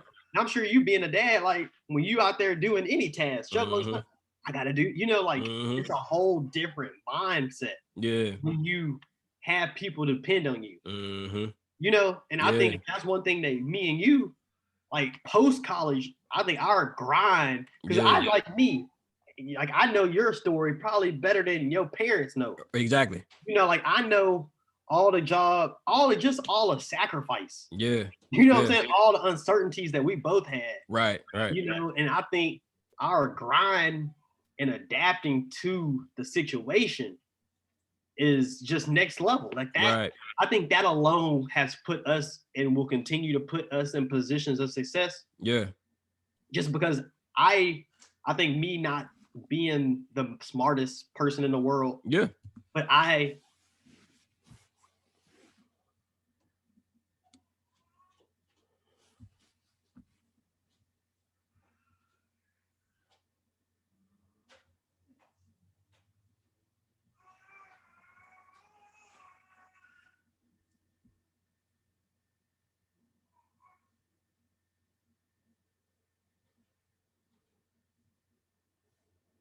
Sorry about that, guys. Oh, sorry. No, it was me. I was just telling the listener, sorry about that. My internet started whacking out for a little bit, so we didn't hear that last part of what you were saying. Oh, So I was saying, I can just reiterate. I was just saying, being able to be observant. yeah. Another thing is like, I talk a lot, but I always listen more than I talk. Mm-hmm. Whenever I'm in a new situation or around new people, Mm-hmm. I'm just gonna observe. How do you carry yourself? Mm-hmm. Because first, that'll even let me know if I want to be associated with you. Mm-hmm. If you're about something that I don't agree with, I'm Yeah. not gonna put myself in that situation. Right. I've learned a lot through failure. Yeah. In my life, I've learned a lot through failure, relationships, Yeah. everything. Yeah. I'm sure people listening to this know some of those. Yeah. And that's the thing. That's why, just going back to that point real quick, is like, that's why I say the key is you got to be willing to be corrected. So you have there's so much.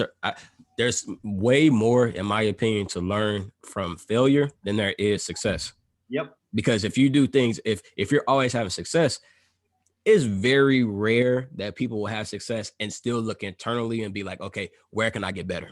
Mm-hmm. That's rare. That's your Kobe's. That's your Jordans. That's your Brady's. You know what I'm saying? Or people like they still find something to get them going. But like that's rare. That doesn't happen. Already efficient, but how can I take it to the next level? Exactly. And that's, I think, what will ultimately separate us from our peer group when it comes to rise in the ranks and whatever you desire, what we desire to do is just the hunger. Yeah. If I'm applying that same baseball mentality, that means I always, there's always something to improve on. Right. And that's one thing I wanted to tell the kids. You'll never, if you ever think that there isn't something to get better, that means you're complacent.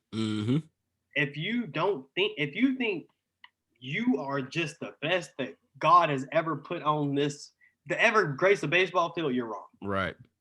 And I don't want parents to feed these children the concept of, oh, you're just good. You have to make them earn that.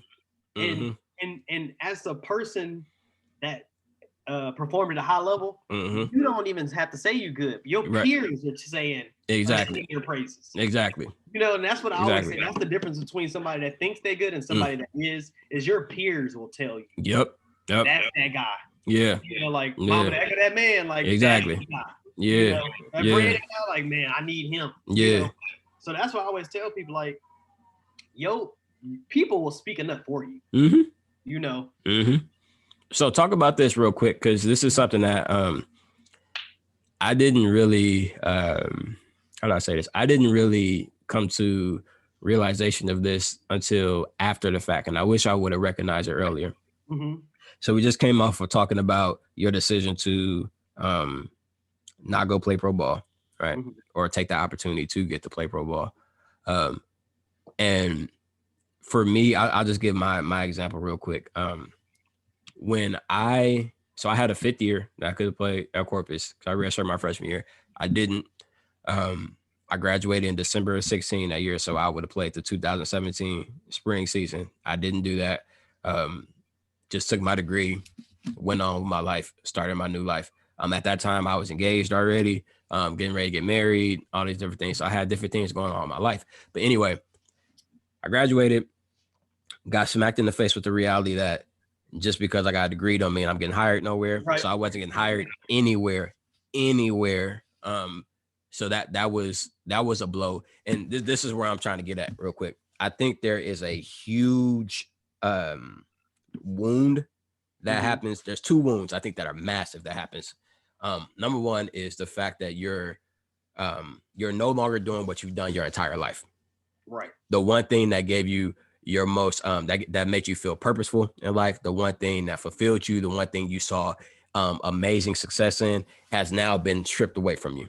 Right. So you don't have access to that ever again. And then the reality of just life comes, right? Of, I have this, but I don't have this, and I don't have this, and I'm working at a deficit, and I don't have this, and I don't have this, and I don't have this. It's no. So for me, I graduate. I didn't recognize that those, because I was okay. I was content with the fact that, okay, I'm not going to play ball no more. I'm fine. I'm happy with my life. I'm about to get married. You know, I'm excited for what, you know, God has a store for me going next in my next couple seasons of whatever that looks like. I was excited for all that. So I was fine, but I wasn't though at the same time. And I feel like I ignored that because this how bad it was. And I try, and it's just kind of crazy looking back how I couldn't recognize it, or maybe I just didn't want to. I couldn't watch baseball, bro, for like oh yeah, a year plus. I couldn't watch it. I didn't watch our teammates that were still at Corpus. I didn't watch one game. I wouldn't watch it on TV. I didn't watch no College World Series. I didn't watch no pro baseball. I didn't want to watch one pitch, bro. Like I was like, I'm just burnt out from the game. Now I was burnt out. I was grieving that I couldn't do it no more, right? And I couldn't deal with that. And then when you come out of that, then it's like, okay, then I was yearning for so many different things to fill that wound, right? So it was like, okay, maybe I should do CrossFit. You know, maybe I should, you know, I want to buy this so I can start doing this, and I want to take this class, and I want to do that, and I want to do this. And it was like, I was just throwing money around. I was just throwing my energy around to all these different things instead of just being like, okay, Brandon, like, it's okay to take some time to process, you know, what's happening in your life. Now things went a little quicker for me because again, like I had just got married. So then I had responsibilities coming immediately and things of that nature. So that kind of expedited that. And I had to kind of stuff those things down a little bit. I'm not saying that's right, but I had to stuff it down a little bit. But, you know, talk to me about that adjustment, because I don't think people understand how difficult that is to just all of a sudden, boom, it's gone. Like, man. So for me, same thing. I could watch pro ball. Yeah. But I couldn't watch minor league. I couldn't watch high school, college, minor league baseball. Yeah. Because that was too close to what I was doing. You know what I'm saying? Like I would never watch college, you know, college baseball. Yeah. And so let's see what else. Like it was almost like you almost depressed in a way. Like, yeah. Because you don't know what to do necessarily. So I found, or you searching for different outlets, not all of them necessarily being good. Exactly. You know? So I kind of went through like maybe 6 months or so of just, you know, kind of like partying. Yeah. I guess you say. Yeah. Just because I didn't know what to do with my time. I never had this much free time in my life. Right. You know, the free time is what's crazy. That's what I think people don't get. It's because we so used to being on schedules and having things that we need to do and take care of. And then all of a sudden you work at this 9 to 5 and you like, I don't gotta get up at 5. I don't gotta do nothing after. Like I just go to work and then just I'm off and I ain't got nothing else to do. Like that's weird. Like I know to normal people that's like what? Like, but no, bro, it's weird. It really is. Like, and so like, luckily my first job, we had like, it was a small firm, right? So it was maybe 15 of us. Yeah. But all the guys did like we had a gym in there. So like that was like, oh man, I had somebody to cling to be a part of something. Yeah. Like a team, you know? Like it was like it was just like locker room, you know, like talking like in locker room, you know, so like that was like, oh, you know, not to say I still wasn't bored. Like after hours, it's like, all right, well, what can I get into? I don't know, you know. And that's actually the time I met my wife. Yeah, it was almost like a saving grace. Like you know, the funny thing is, this conversation is some things that you ask, I didn't even thought about yet. Yeah. So like, like I started lifting. That's when I really started lifting. You know, like when you and me was like really lifting, and then I kind of went through that little phase, you know, you kind of know more detail. Yeah. And then I met her. And that was when it was like, man, like, you know, that's when it kind of like almost like at the bottom, you know, like I met her at my like bottom. Yeah. You know, like my bottom. Yeah. And, you know, and that was really the only way that I could have like a distraction from not playing ball anymore. Yeah. You know, because you know, you almost at the back of your mind, you watching, and the reason I couldn't watch like minor league ball is because I see too many people I know. Yeah, exactly, exactly. Man, I'm so much live. Or I played against that dude, and like, what is crazy? Like, and it's even weird now watching pro ball because they in the league. People we know. Yeah, in the league. People we played with. And it's like, man, so much liver than them. Right. You know, I'm a kind of guy that's like, I always give credit where credit due. Yeah. There is something, these guys were creme de la creme. Yeah. But it's like, man, like they weren't that. Mm-hmm. You know? So just looking back in hindsight, man, like it was hard getting, even now, I have not watched a college baseball game. Yeah. It has been 5 years? 6 years? About 5, 6 years. Yeah. I have not been back to campus. Yeah. I have not been back to our college campus. Right.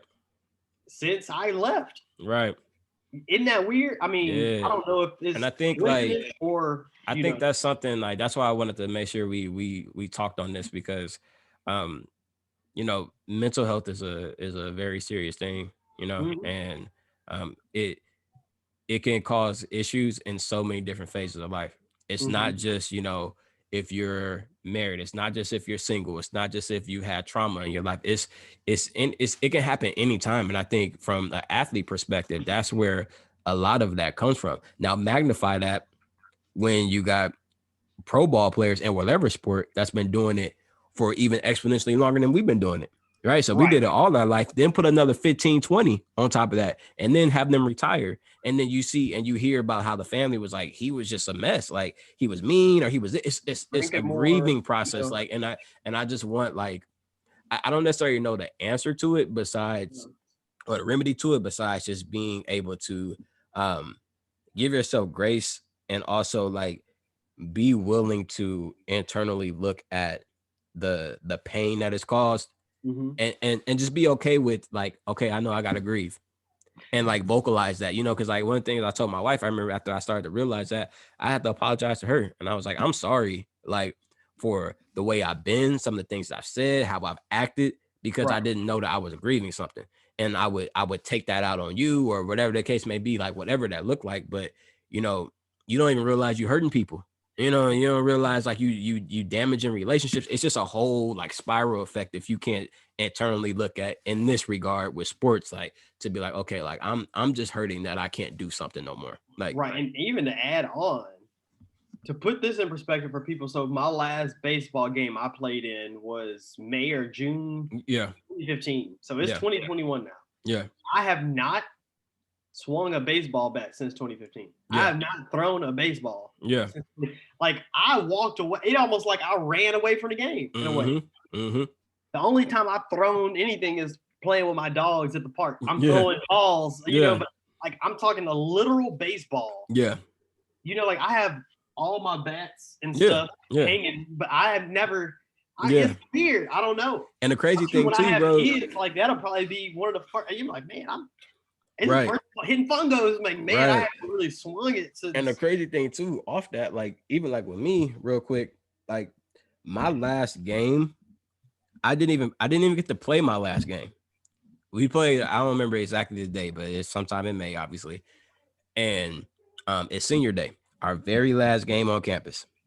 Senior day, we go through the whole ceremony, get my bag, get my picture, all that kind of stuff like that.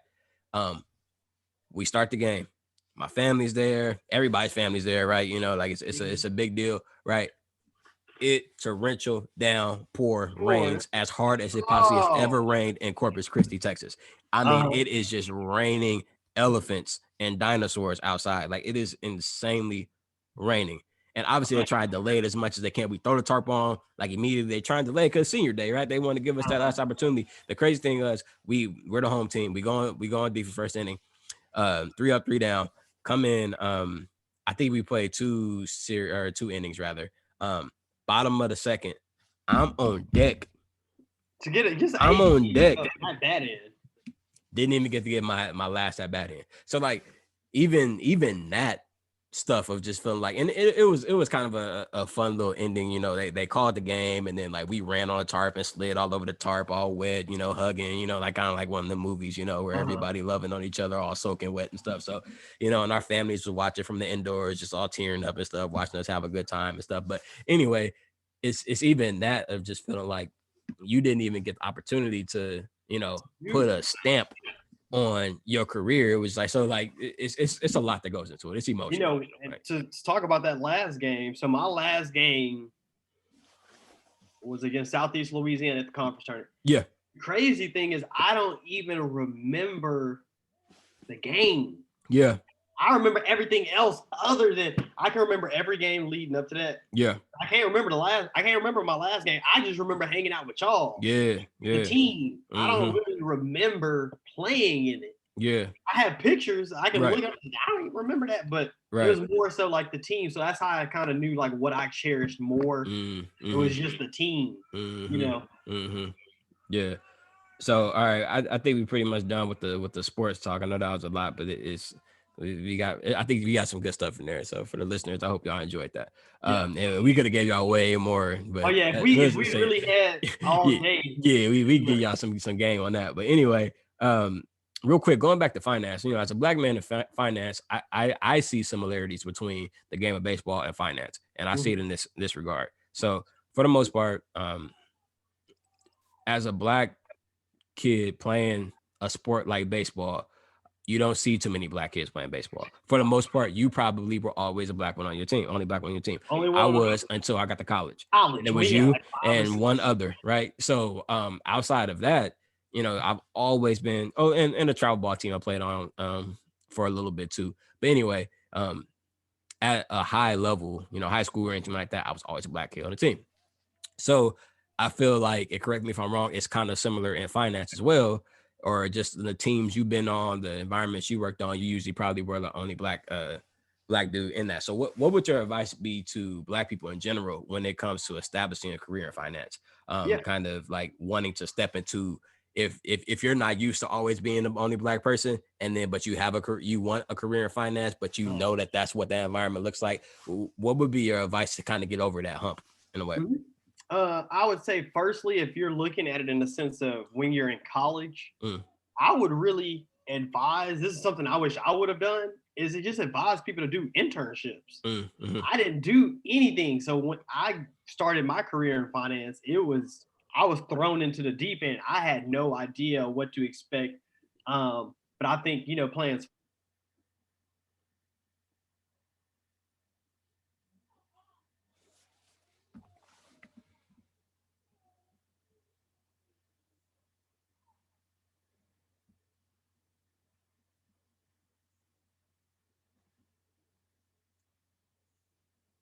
Sorry about that, guys.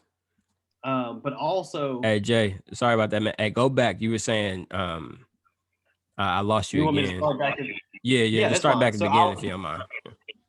Yeah. So for myself, I was always the only black. Yeah. Black individual doing anything except football. Yeah. Right. So to draw that parallel, it wasn't too fresh or new to me because I've had a lot of interaction with white people. I had a lot of white friends. Yeah. But I was the only black person. Literally, even now, like, we have black people that work at our firm across the U.S., but I'm the only black person in any job I've had in the last 5 years. Yeah. Right. And so I would tell people, if you're in college and you don't know how that'll affect you or how that'll, what that's like, why don't you do an internship? Yeah. Because you will get a feel for all the personalities. Because I say personalities because just like baseball, being a black person, it's kind of hard to distinguish if someone's being sarcastic, right? If someone's, saying stuff to spite you, or, so I feel like it's always good to kind of get your feet wet. Yeah. Because it's a whole different world. Right. And right. It is literally a whole different world in the sense of it's a lot more cutthroat. And also you have people that have always been entitled their whole life. Yeah. Like you have people, their grandpa worked in here, their daddy worked here, they're here. They've always grew up rich. Whereas me, it's the inverse. Yeah. I had to grind to get here. Right. Right. So it's just knowing how to deal with certain people. And I'd say like that would be a big piece of advice. Do an internship, but also just be social because you're going to deal with a lot of different people, especially clients that Yeah. are not, some of them not the most kind. Yeah. To put it quite frank. Right. No, I feel that. So let's go to the married side of this now, and you better answer correctly because I'm sure your wife will listen to this. So you've been a married man for a year now. This is your time to kind of brag about her. So break down to me, man, what makes her so special, and kind of what makes you say this is the woman I need to spend the rest of my life with? Because you mentioned in a way meeting her was kind of a lifesaver for you, man. So kind of break that down for me. So when I first met, well, I can just go down a list, man. That list is long. But when I first met her, okay, so my wife is white. Yeah. For the listeners that don't know. Yeah. And so historically, I've dated white, black. I mean, I've never had a preference, but when I met her, I saw that she never judged me based on, like, for instance, and you know this. Yeah. If you dress a certain way, most white people have they assume you're a way. Yeah. Right? Yeah. So she never, when I first met her, she never judged me based on what I look like. Right? Not based on me on how I dress. To her, everything was more intellectual. Yeah. What's on the inside. Yeah. Whereas most even men, like, we aren't even like that. Yeah. We're what's on the outside. And then we work on what's on the inside, right? So, she is one of the most down to earth individuals. Yeah. And like for real. She literally never.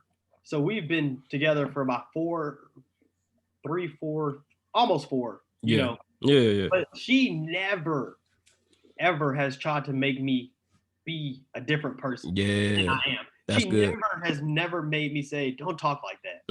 Don't.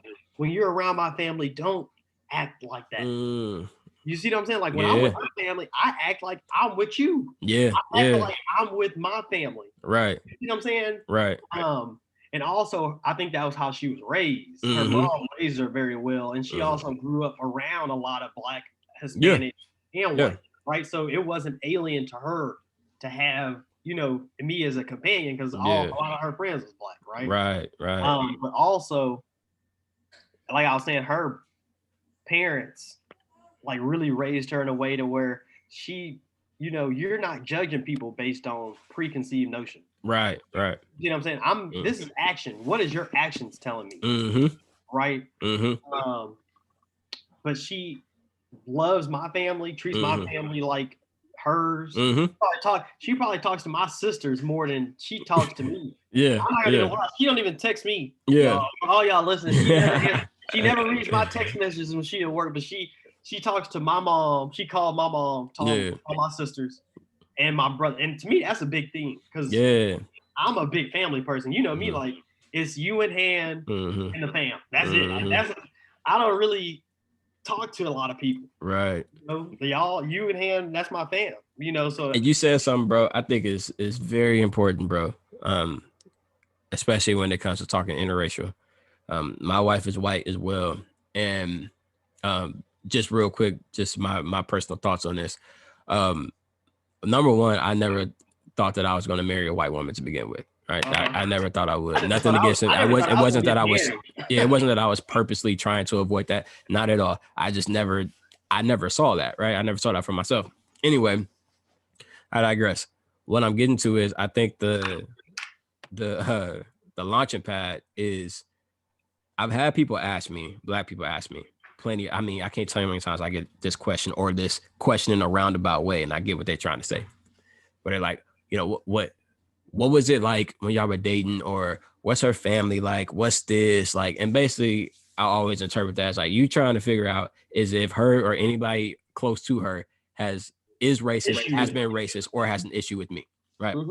And I always give this answer to people. I say, you know me, right? So I'm talking to somebody that I know. I'm like, you know me, right? They're like, yeah, I know you. I'm like, okay, so let's make this clear.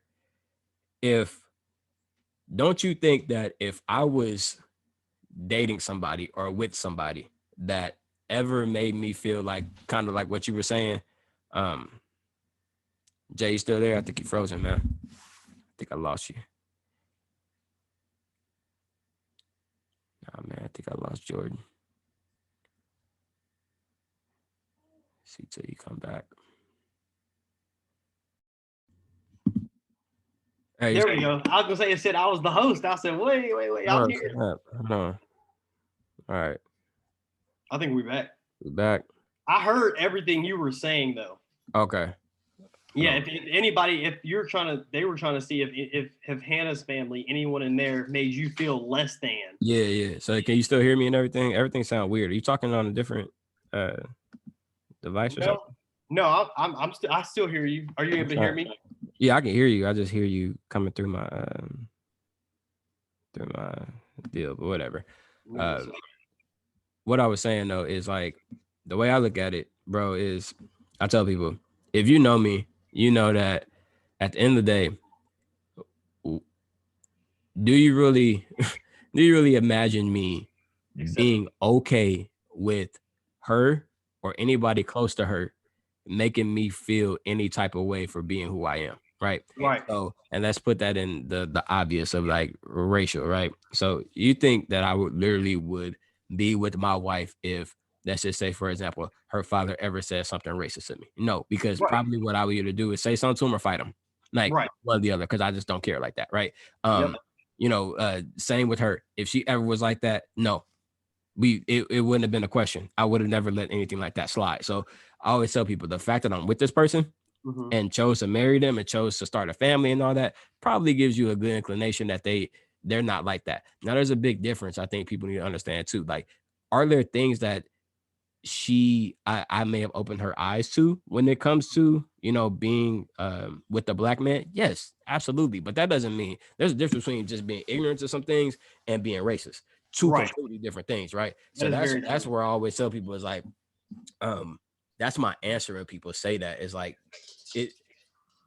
let's get out of that thinking. Like that's stupid. And in a way, it's almost kind of it's almost disrespectful in a way. I get really annoyed when people ask me that. I'm like, okay, because now you making me feel like you don't truly know me and know my morals and know what I stand for. Right. So and then for me, that's when I get irritated.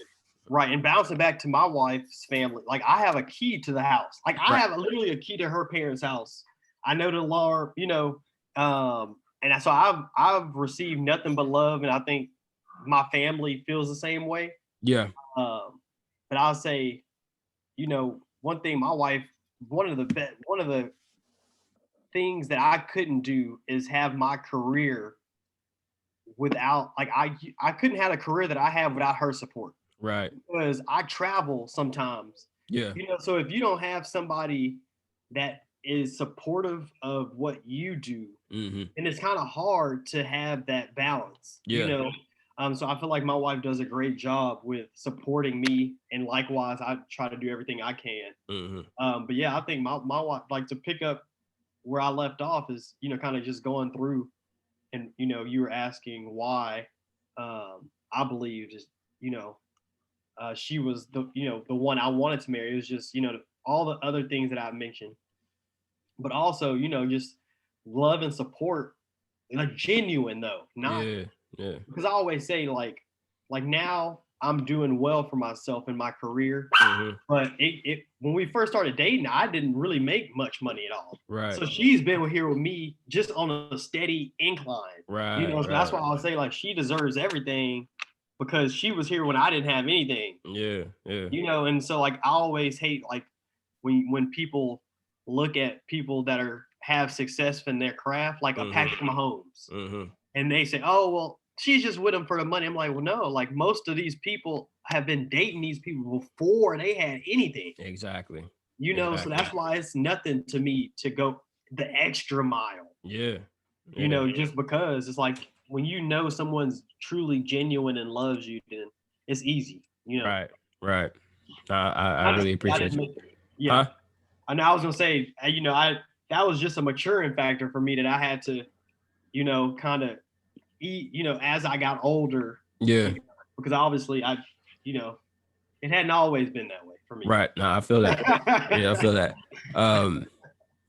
And I think that I like to highlight the wives and talk about our marriages, because I think it's important for people to know that it's still possible for you to achieve the things you want to achieve personally with the spouse. That is very true. And if anything, like they will push you even That is- more to do yeah. that if you have the right one, right? So if you got the right one in your life, it actually becomes easier because then you got the support that you need, right? And then you may even have, and I mean support in all areas, whether it's financially, whether it's emotionally, you have that support now, right? And you don't have to do everything yourself. So I'm strongly against this idea of that. You have to do in order to do the things that you want to do, you got to do it by yourself. Now, my dreams aren't her dreams, Right. and they don't have to be. But I think what you have to do is you got to at least, if you can communicate that with your spouse and be like, hey, this is what I want for my life, as um, and then whatever your plan is and how you achieve that. I think it starts there. Just like the cliche of always people say, you communicate in marriage, but it's true. You just got to be able to communicate to your spouse, like, okay, this is what I desire, this is what I want to do, this is how I want to get there. And your spouse should be like, okay, I'm gonna support that, as long as you're not talking about you trying to rob no banks or something like that. Right. You know what I'm saying? Like then you Gucci, but outside of that, it's like that's what you're looking for with the spouse. And your spouse should be like, okay, I'm going to do everything I can, or ask a question, how can I support you in getting to where you're going to do or trying to be, and then I'm going to do that as much as I possibly can. And to even add to what you're saying, if your spouse is really like your best friend, like me and you, if I know you're trying to get more muscular, I'll get on you if you're not doing what you need to do. Exactly. So like Renee, my wife, she would, like, if I say I'm training, like I was training for the Houston Marathon, it got canceled. She'd be like, how you gonna run a marathon when I don't see you outside running? You've been skipping days. It almost like lights the fire under you. Like, like now I'm gonna go get it. I'm gonna go harder. Because like, and I don't know if this is everybody, but I always do things, and like I'm a very visual. When they always used to say use visualization as a tool. When I'm working out and running or even honestly doing anything, I'm at work. I always visualize myself doing what it is, the goal. So like, I want to do the Ironman. So every time I was running, I would just I would close my eyes while I'm running and just picture what it'll look like to see all my people. Right. They're like, man, you did it. Like, right. I'm like that with like kids. Like, man, what am I gonna feel like when I see my boy get out there and hit his first pop in college? Like, that's gonna be like surreal. Like, man, like I can't even, like, so like that's what I use visualization. And I think like your spouse, the more they push you, it helps that easier to visualizing your dreams to come to fruition, really. I'll finish with this, man. I love this question. I love asking people this. What do you want your legacy to be when you leave this earth? What do you want people to remember you for? What do you want your children to remember you for? Your spouse, your family? What is the legacy of Jordan Lee? I would like my legacy to be. Hold on, give me about 2 seconds. I would like my legacy to be just I'm a giver. I give back. Each one teach one. Like even in my job currently, I wanted to start recruiting at these universities so I could get more minorities. I want to give them the opportunity. I want to mentor these young kids just to give them the opportunity. Right. I always say, like, if I ever made $100 million, I would give it all to y'all. Right. Give, my people. I don't need it. So I'm just a giver at heart. I would like my legacy to be that I'm willing to go over and beyond to help others reach their full potential. Because I feel like, and the reason I say give is because I'm a man in Christ. So in that conversation of talking, if it comes up, then I can give you that. And the goal as a Christian is to save as many souls here while we're here on earth, right? So I want to give people wisdom, knowledge, and if the opportunity presents itself, maybe bring people closer to Christ. Really, it don't have to. To me, it don't have to be anything tangible. Right. More so spiritual. Right. Because that's the only thing that's going to be continue living when we aren't on this earth. I feel that, bro. That's beautiful. And I appreciate you articulating that, man. So that's honestly all that I got for you today, man. I just want to say again how appreciative I am for you to be transparent and talk through all these different things and share your experiences and all that kind of stuff, man. I know we talked for a cool little minute, man, but like I said, we could have went Right. We for could have 4 went a more lot longer. hours, man. Like we still cutting stuff short, you know. So We've had phone conversations that exceeded this time. exactly. And to the listeners, man, sorry for a couple of those technical difficulties, man. You know, it's I guess blame it on COVID. And I would like to say I appreciate you bringing me on. I was never gonna ask to be a guest. I wanted that to be something you wanted. Yeah. But I'm proud of you.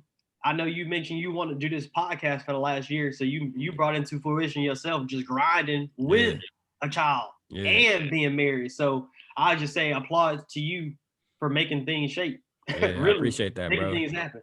I appreciate it. You know, we're gonna keep it moving. You know how we get down. So yeah, man. Again, thank you, bro. That's my brother, y'all, man. So y'all, I would say, you know, on some podcasts, you're like, oh, you know, you can follow him on this and that, but we don't really do social media like that. I got social media. You ain't gonna be able to do that. But yeah, I guess find him on LinkedIn or something like that and send him a message or something. Right. I'm sure Brandon will tag my wife in this video link, so you could probably add her on Facebook.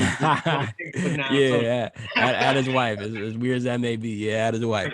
But cool. Real quick before we go, who you got Sunday? Man, I got my wife from Kansas City, so she'll say the Chiefs, but you know I'm rocking with Tom Brady. Oh man, I'm about to hang up on you, bro. All right. I got Chiefs blowout. I got Chiefs blowout. And by blowout, I mean by 10 plus. Okay. I'm gonna be texting you all game. All right. Tomorrow. All right, we'll see. All right, man. I love you, bro. Thank you again for your time. Absolutely. Y'all have a blessing.